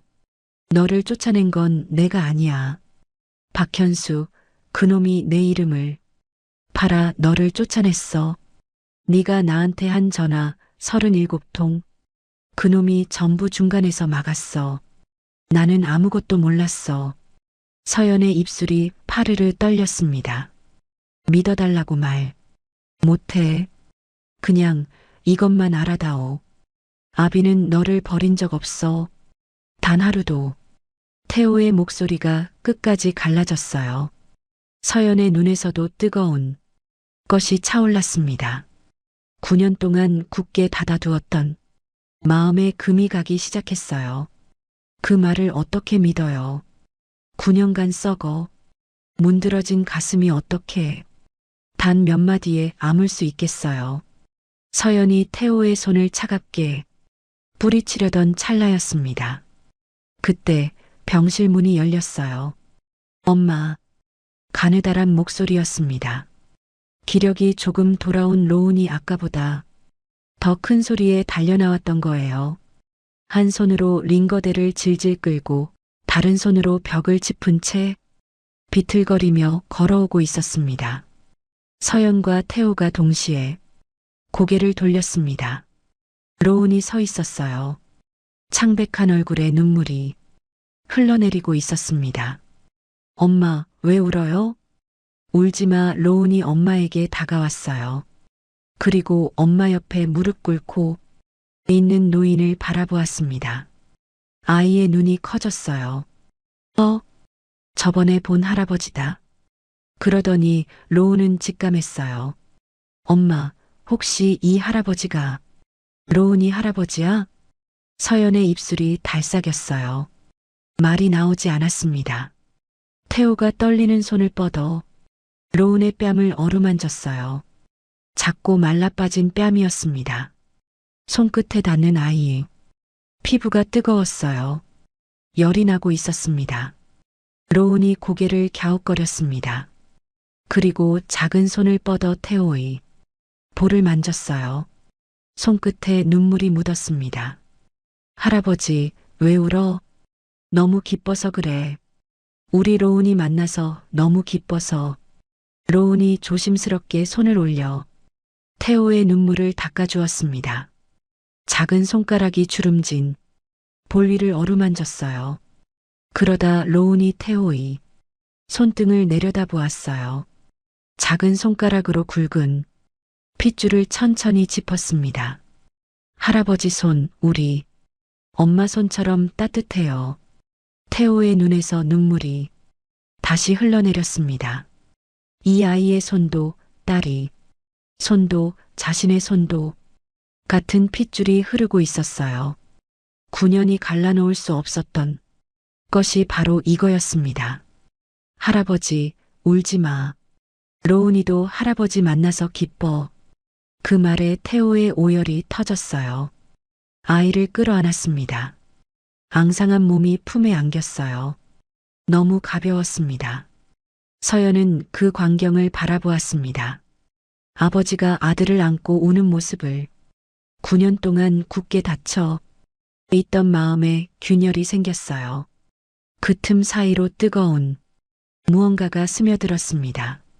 서연의 손이 천천히 움직였어요. 아버지의 등에 손을 얹었습니다. 아버지. 서연의 입에서 그 단어가 흘러나왔습니다. 9년 만에 처음으로 부르는 호칭이었어요. 태호가 고개를 들었습니다. 딸의 눈을 바라보았어요. 서연은 한참을 침묵했어요. 바람이 한 번 지나갔습니다. 그리고 입술을 움직였어요. 네, 아빠 믿을게요. 그 말에 태호의 얼굴이 일그러졌어요. 딸의 손을 꼭 잡았습니다. 고맙다. 고마워, 서연아. 세 사람이 병원 복도 바닥에 엉켜 있었어요. 차가운 타일 위에서 서로를 껴안고 울었습니다. 지나가는 사람들이 쳐다보았지만 아무도 신경 쓰지 않았어요. 한참을 울고 나서 태호가 눈물을 닦았습니다. 그의 눈빛이 변했어요. 슬픔 뒤에 감춰져 있던 차갑고 단단한 분노가 눈동자 깊은 곳에서 타오르고 있었습니다. 태호가 낮은 목소리로 말했어요. 서연아, 로운아, 이제 아무것도 걱정하지 마라. 내일 아비가 모든 걸 바로잡겠다.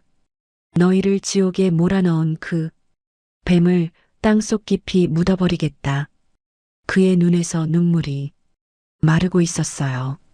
그 자리를 채운 것은 포식자의 살기였습니다. 내일이면 이사회가 열립니다. 박현수가 왕좌에 오르려는 바로 그 순간 태호가 준비한 단두대가 그의 목을 향해 떨어질 것이었어요.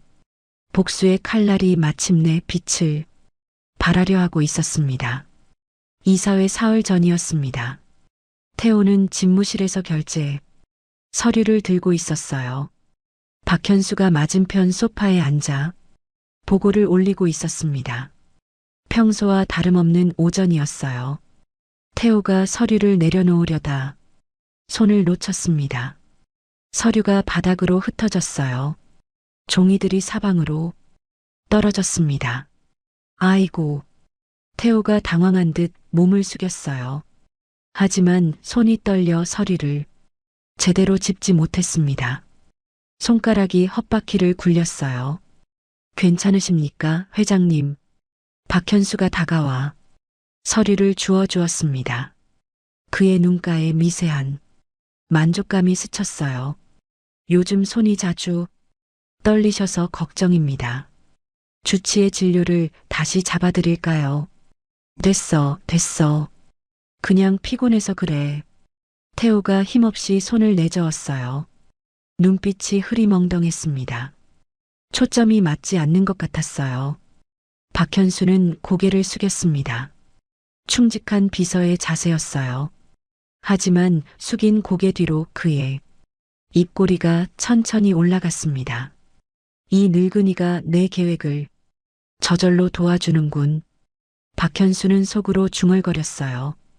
떨리는 손, 흐린 눈빛, 서류도 제대로 못 짚는 모습. 이사회 날 치매 초기, 환자라고 몰아붙이기에 이보다 완벽한 증거가 없었습니다. 며칠 후면 이 늙은이의 마지막이야. 박현수가 집무실을 나갔습니다. 문이 닫히는 소리가 들렸어요. 그 순간 태호의 눈빛이 변했습니다. 흐리멍덩하던 눈동자에서 안개가 거치듯 맑아졌어요. 그 자리를 채운 것은 포식자의 눈빛이었습니다. 굶주린 사자가 먹잇감을 노려보는 것과 똑같았어요. 박현수는 정문을 통과하며 입꼬리를 올렸어요. 오늘은 그의 날이었습니다. 20년간 그림자 속에서 기다려온 왕자가 마침내 손에 닿는 날이었어요. 로비를 지나는 직원들이 고개를 숙여 인사했습니다. 박현수는 그것을 당연하게 받아들이며 엘리베이터에 올랐어요. 거울에 비친 자신의 모습을 바라보았습니다. 완벽하게 다려진 검은 정장 한 오래 흐트러짐도 없는 머리카락. 곧 이 건물의 주인이 될 남자의 모습이었어요. 이 날을 위해 내가 20년간 기다렸지. 이사회장은 최상층에 있었습니다. 박현수는 오만한 걸음으로 복도를 걸었어요. 구두굽이 대리석, 바닥을 울렸습니다. 이사회장 앞에 도착했어요. 거대한 참나무 문이 굳게 닫혀 있었습니다. 박현수가 손잡이를 잡았어요. 돌렸습니다. 딸깍. 하지만 움직이지 않았어요. 잠겨 있었습니다. 박현수의 눈썹이 찌푸려졌어요. 이상했습니다. 이사회가 열리는 날 문이 잠겨 있을 리가 없었거든요. 그때 뒤에서 발소리가 들렸어요. 실장님, 회장님께서 집무실로 오시라고 하셨습니다. 박현수의 눈이 가늘어졌습니다. 불길한 예감이 스쳤어요. 하지만 그는 곧 그것을 털어냈습니다. 어차피 끝난 게임이야. 모든 이사들은 내가 포섭해뒀어.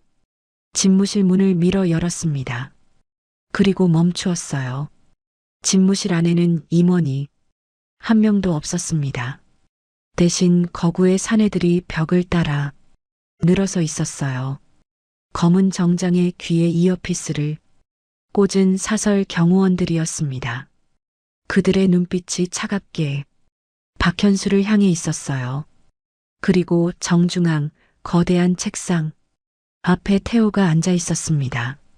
얼마 전까지 떨리는 손으로 서류도 못 집던 늙은이의 모습은 어디에도 없었어요. 태호의 눈빛은 서늘하게 빛나고 있었습니다. 포식자가 먹이를 노려보는 눈이었어요. 박현수의 등줄기로 식은땀이 흘렀습니다. 회장님, 무슨 일이십니까? 목소리가 미세하게 떨렸어요. 태호가 천천히 일어섰습니다. 책상 위에 놓인 청자, 도자기를 손에 쥐었어요. 수천만 원을 호가하는 골동품이었습니다. 태호가 그것을 손에 쥐고 박현수를 바라보았어요. 박현수? 네. 옆에서 발톱을 숨기고 20년을 보냈구나. 목소리가 낮고 차가웠습니다. 무슨 말씀이신지? 박현수가 한 발짝 뒤로 물러섰어요. 하지만 뒤에 경호원이 서 있었습니다. 20년. 네. 옆에서 20년을 기다렸지. 내 손발을 잘라내기를, 내가 늙어 죽기를, 내 자리가 비기를. 태호의 입꼬리가 올라갔어요. 하지만 그것은 웃음이 아니었습니다. 섬뜩한 것이었어요. 청자가 허공을 갈랐어요. 그때였습니다. 와장창 박현수의 발밑으로 도자기가 날아왔습니다. 대리석 바닥에 부딪히며 산산조각 났어요. 파편이 사방으로 튀었습니다. 날카로운 조각 하나가 박현수의 볼을 스쳤어요. 피가 맺혔습니다. 박현수의 손이 볼로 올라갔어요. 손끝에 붉은 것이 묻었습니다. 그 순간 그의 동공이 미친 듯이 흔들렸어요. 이건 자신이 예상했던 그림이 아니었습니다. 자신과 함께 최후를 준비했던 이 사진들은 어디 있는 건지, 지금 이 상황은 무엇인지 아직도 인지하지 못하고 있었죠. 그때 태호가 리모컨을 집어들었습니다. 버튼을 눌렀어요. 벽면에 대형 스크린이 켜졌습니다. 화면에 숫자들이 떠올랐어요. 페이퍼 컴퍼니 목록, 차명 계좌번호, 그리고 그 안에 들어있는 잔액. 수백억 원이었어요. 박현수가 20년간 횡령하고 빼돌리고 숨겨둔 모든 돈이었습니다. 그 순간 박현수의 얼굴이 하얗게 질렸어요. 그리고 다음 순간 화면 속 숫자들이 움직이기 시작했습니다. 500억이 100억으로, 50억으로, 10억으로, 그리고 0원까지. 박현수의 얼굴이 순식간에 하얗게 창백해졌습니다. 그리고 미친 사람처럼 스마트폰을 꺼내 스위스 은행 앱을 켰죠. 손가락이 덜덜 떨려 비밀번호를 3번이나 틀렸어요. 마침내 접속된 화면. 중앙에 찍힌 숫자 0원. 아니야. 오류야. 이럴 리가 없어. 내가 20년을 기어서 모은 내 돈. 박현수가 스크린을 향해 기어가며 허공에 손을 휘저었어요. 태호가 그 꼴을 벌레 보듯 내려다보며 입을 열었습니다. 내 놈이 내 딸과 사위 손주의 피눈물로 쌓아 올린 20년. 그걸 먼지로 만드는 데는 단 20초면 충분했다. 박현수의 두 다리에서 힘이 빠졌습니다. 무릎이 꺾이며 바닥으로 고꾸라졌어요. 청자 파편이 손바닥을 찔렀지만 그는 그것을 느끼지 못했습니다. 태호가 흑단 지팡이를 들고 천천히 다가왔어요. 구두 소리가 울렸습니다. 회장님, 오해십니다. 저는 오해? 태호의 목소리가 얼음장처럼 차가웠습니다. 내 딸을 쫓아낸 게 오해냐? 내 사위에게 누명을 씌운 게 오해냐? 내 손자를 굶긴 게 오해냐? 지팡이가 올라갔어요. 내려 꽂혔습니다. 퍽! 박현수의 오른손 위로 흑단이 떨어졌어요. 우직근 뼈가 골절되는 소리가 났습니다. 둔탁하고 축축한 소리였어요. 으아. 박현수의 비명이 집무실을 찢었습니다. 태호가 박현수의 머리통을 움켜쥐었어요. 얼굴을 끌어올려 자신의 눈과 마주보게 했습니다. 내 놈이 이 더러운 손으로 내 딸과 나 사이를 이간질했지. 내 놈이 이뱀 같은 혀로 내 사위를 죽였지. 경호원들이 다가와 박현수의 양팔을 붙잡았습니다. 억지로 무릎을 꿇렸어요.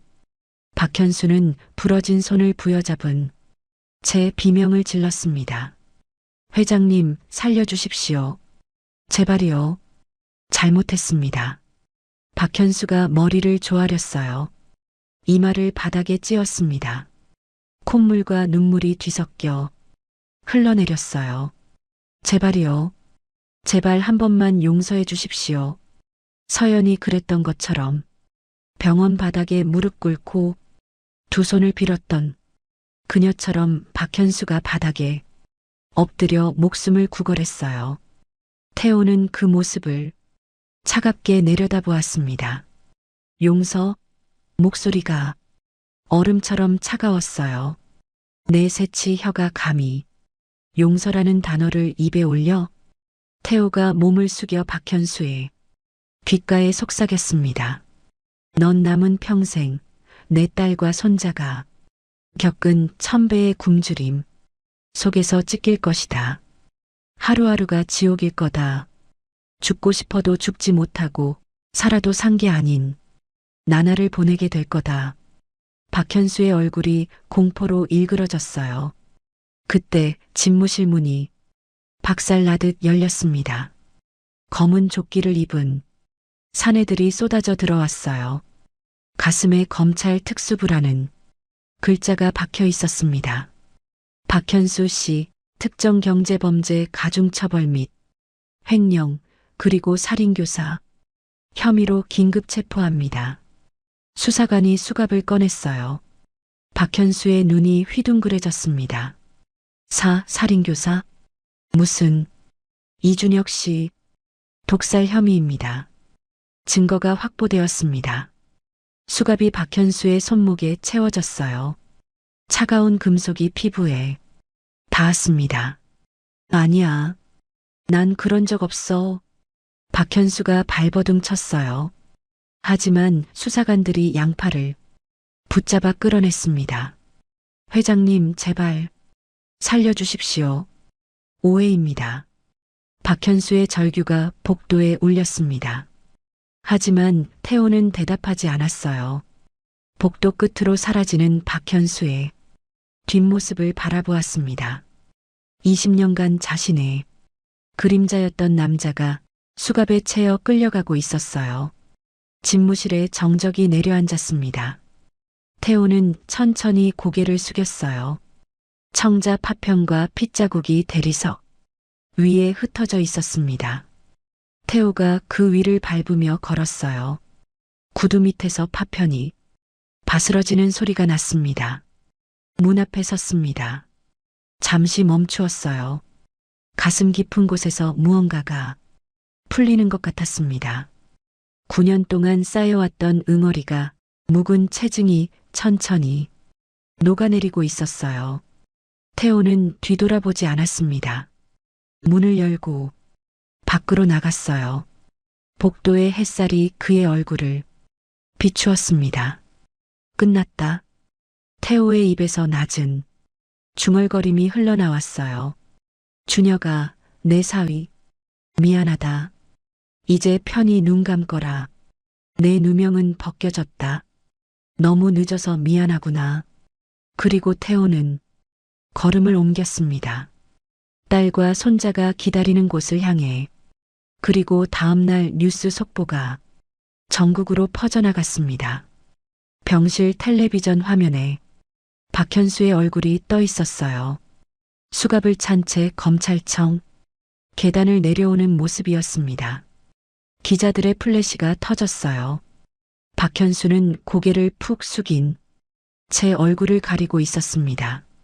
전 태오그룹 비서실장 박현수 씨가 15년간 수백억 원대 횡령 및 고 이준혁 씨 독살 혐의로 구속되었습니다. 이와 함께 고 이준혁 씨에게 씌워졌던 횡령 혐의는 완전한 조작으로 밝혀졌으며 검찰은 이준혁 씨 무죄를 공식 발표했습니다.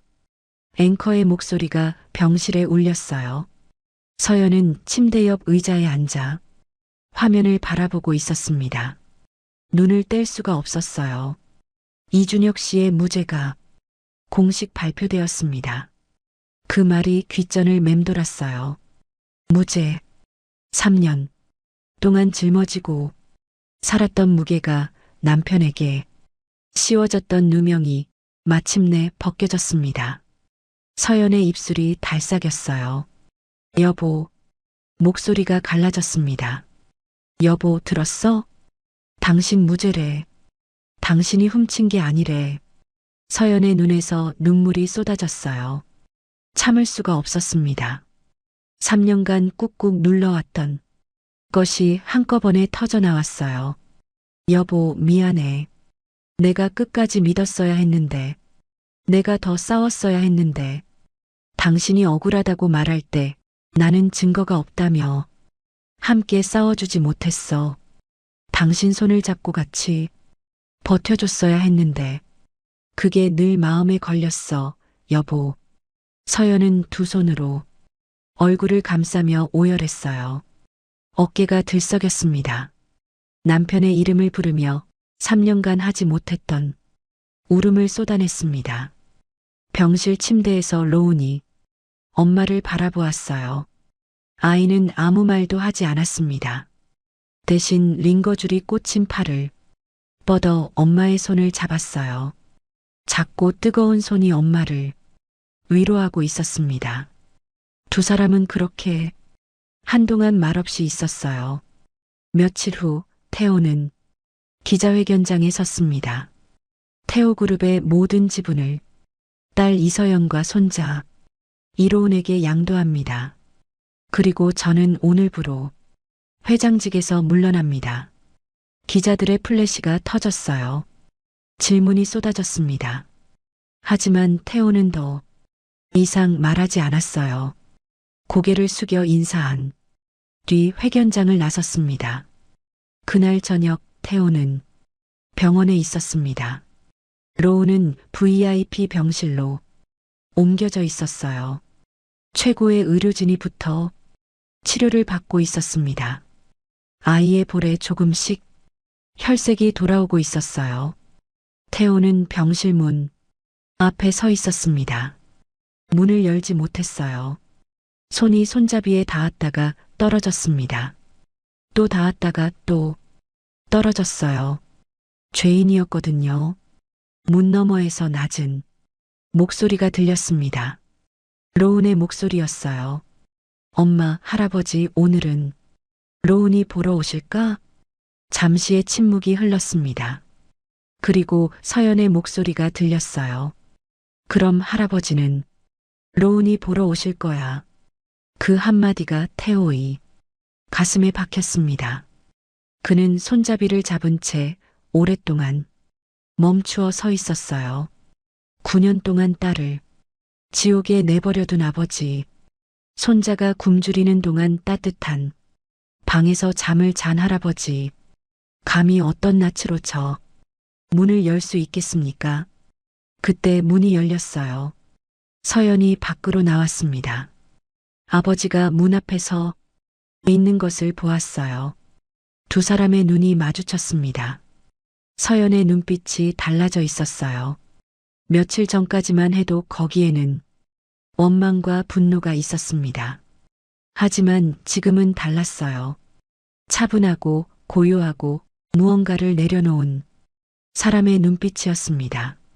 아버지, 잠깐 얘기 좀 해요. 두 사람은 병원 옥상으로 올라갔습니다. 아무도 없는 벤치에 나란히 앉았어요. 저녁 노을이 서울 하늘을 주황빛으로 물들이고 있었습니다. 바람이 서늘하게 불어왔어요.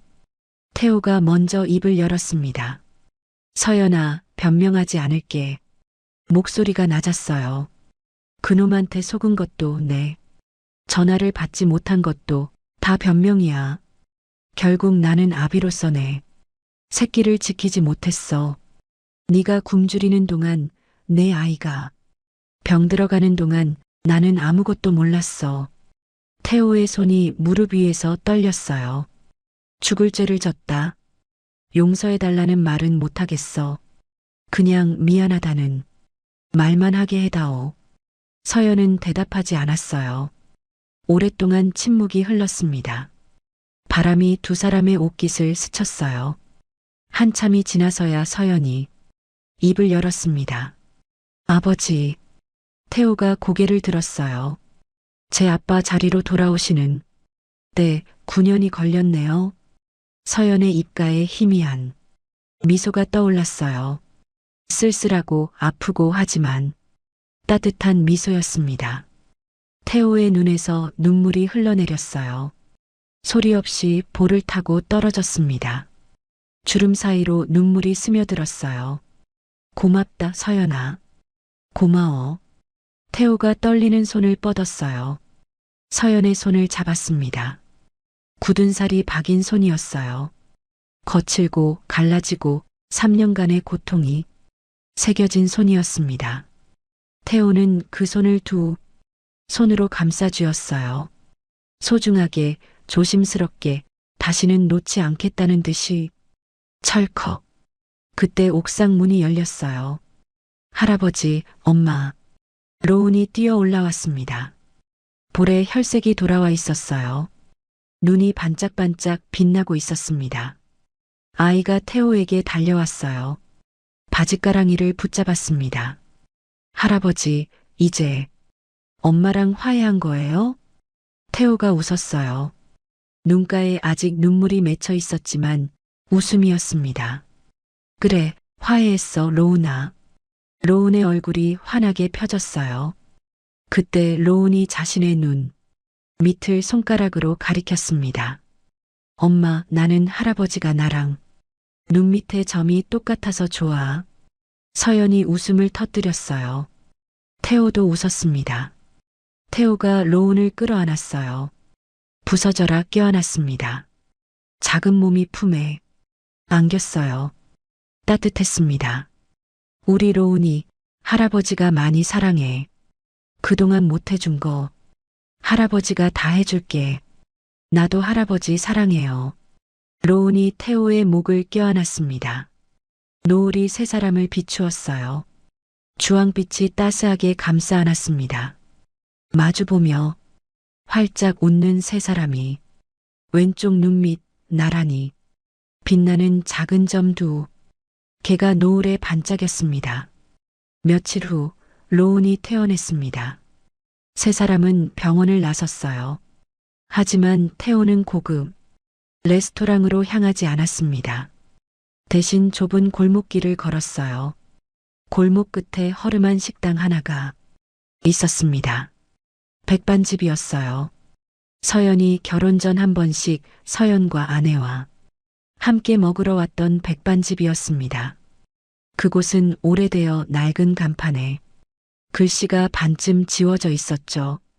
여기서 먹자. 태호가 말했어요. 서연의 얼굴에 그리움이 묻어났어요.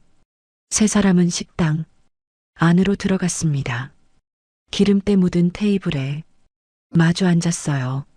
된장찌개 셋에 계란말이 하나요. 태호가 주문했습니다. 잠시 후 보글보글 끓는 된장찌개가 테이블 위에 놓였어요. 계란말이도 함께 나왔습니다. 김이 모락모락 올라왔어요. 태호는 그 김을 바라보았습니다. 눈시울이 뜨거워졌어요. 수십 년을 홀로 앉아 최고급 요리를 먹었습니다. 하지만 그 화려한 식탁에는 늘 태호 혼자뿐이었어요. 수저 부딪히는 소리도 제잘거리는 대화도 없었습니다. 그저 천장의 샹들리에만 차갑게 빛났어요. 아무리 비싼 재료를 써도 가족이 빠진 밥상은 공허할 뿐이었습니다.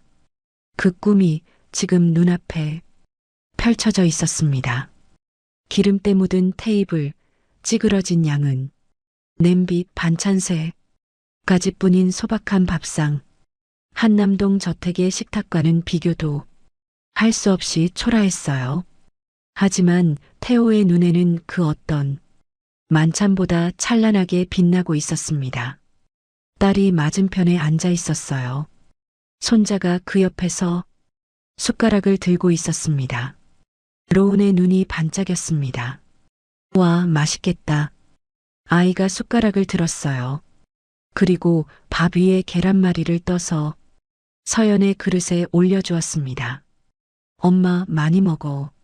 서연의 눈시울이 붉어졌어요. 고개를 끄덕였습니다.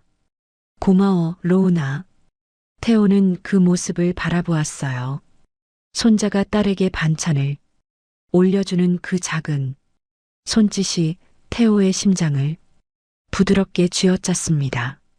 수천억을 가지고도 살 수 없었던 것이 바로 이거였어요. 함께 밥 먹는 가족. 그 단순하고 평범한 것이 9년 동안 닿을 수 없는 별이었습니다. 그런데 지금 그 별이 손끝에 닿아 있었어요. 태호가 숟가락에 고기 반찬을 떠서 서연의 밥 위에 올려주었습니다. 서연아, 많이 먹어라. 서연이 그 고기를 젓가락으로 집었어요. 그리고 로운의 밥 위에 올려주었습니다. 우리 로운이도 많이 먹어. 로운이 고개를 저었어요. 고기를 다시 집어서 태호의 입 앞에 가져갔습니다. 할아버지가 드세요. 할아버지가 제일 먼저 드셔야죠. 태호의 눈시울이 붉어졌습니다. 씹으면서도 눈물이 났어요. 사랑이 순환하고 있었습니다. 태호가 입을 열었습니다. 이 못난 아비가 내 딸 따뜻한 찌개 한 뚝배기 끓여 먹이는데 꼬박 9년이 걸렸구나. 목소리가 떨렸어요. 하지만 평온했습니다. 우리가 놓쳤던 수많은 저녁을 이제 하루도 빠짐없이 매일 먹자꾸나.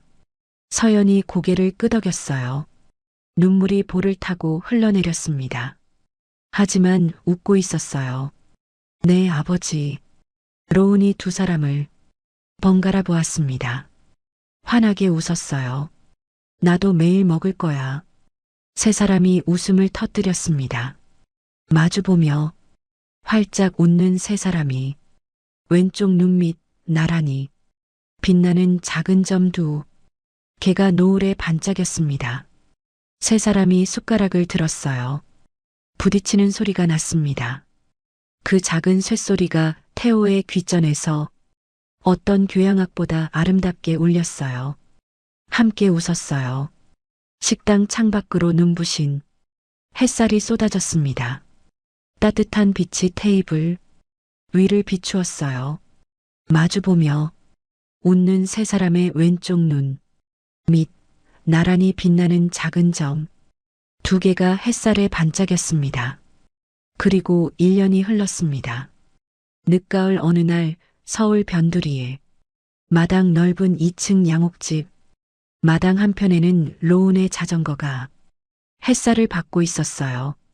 주방에서는 경쾌한 도마 소리가 들렸습니다.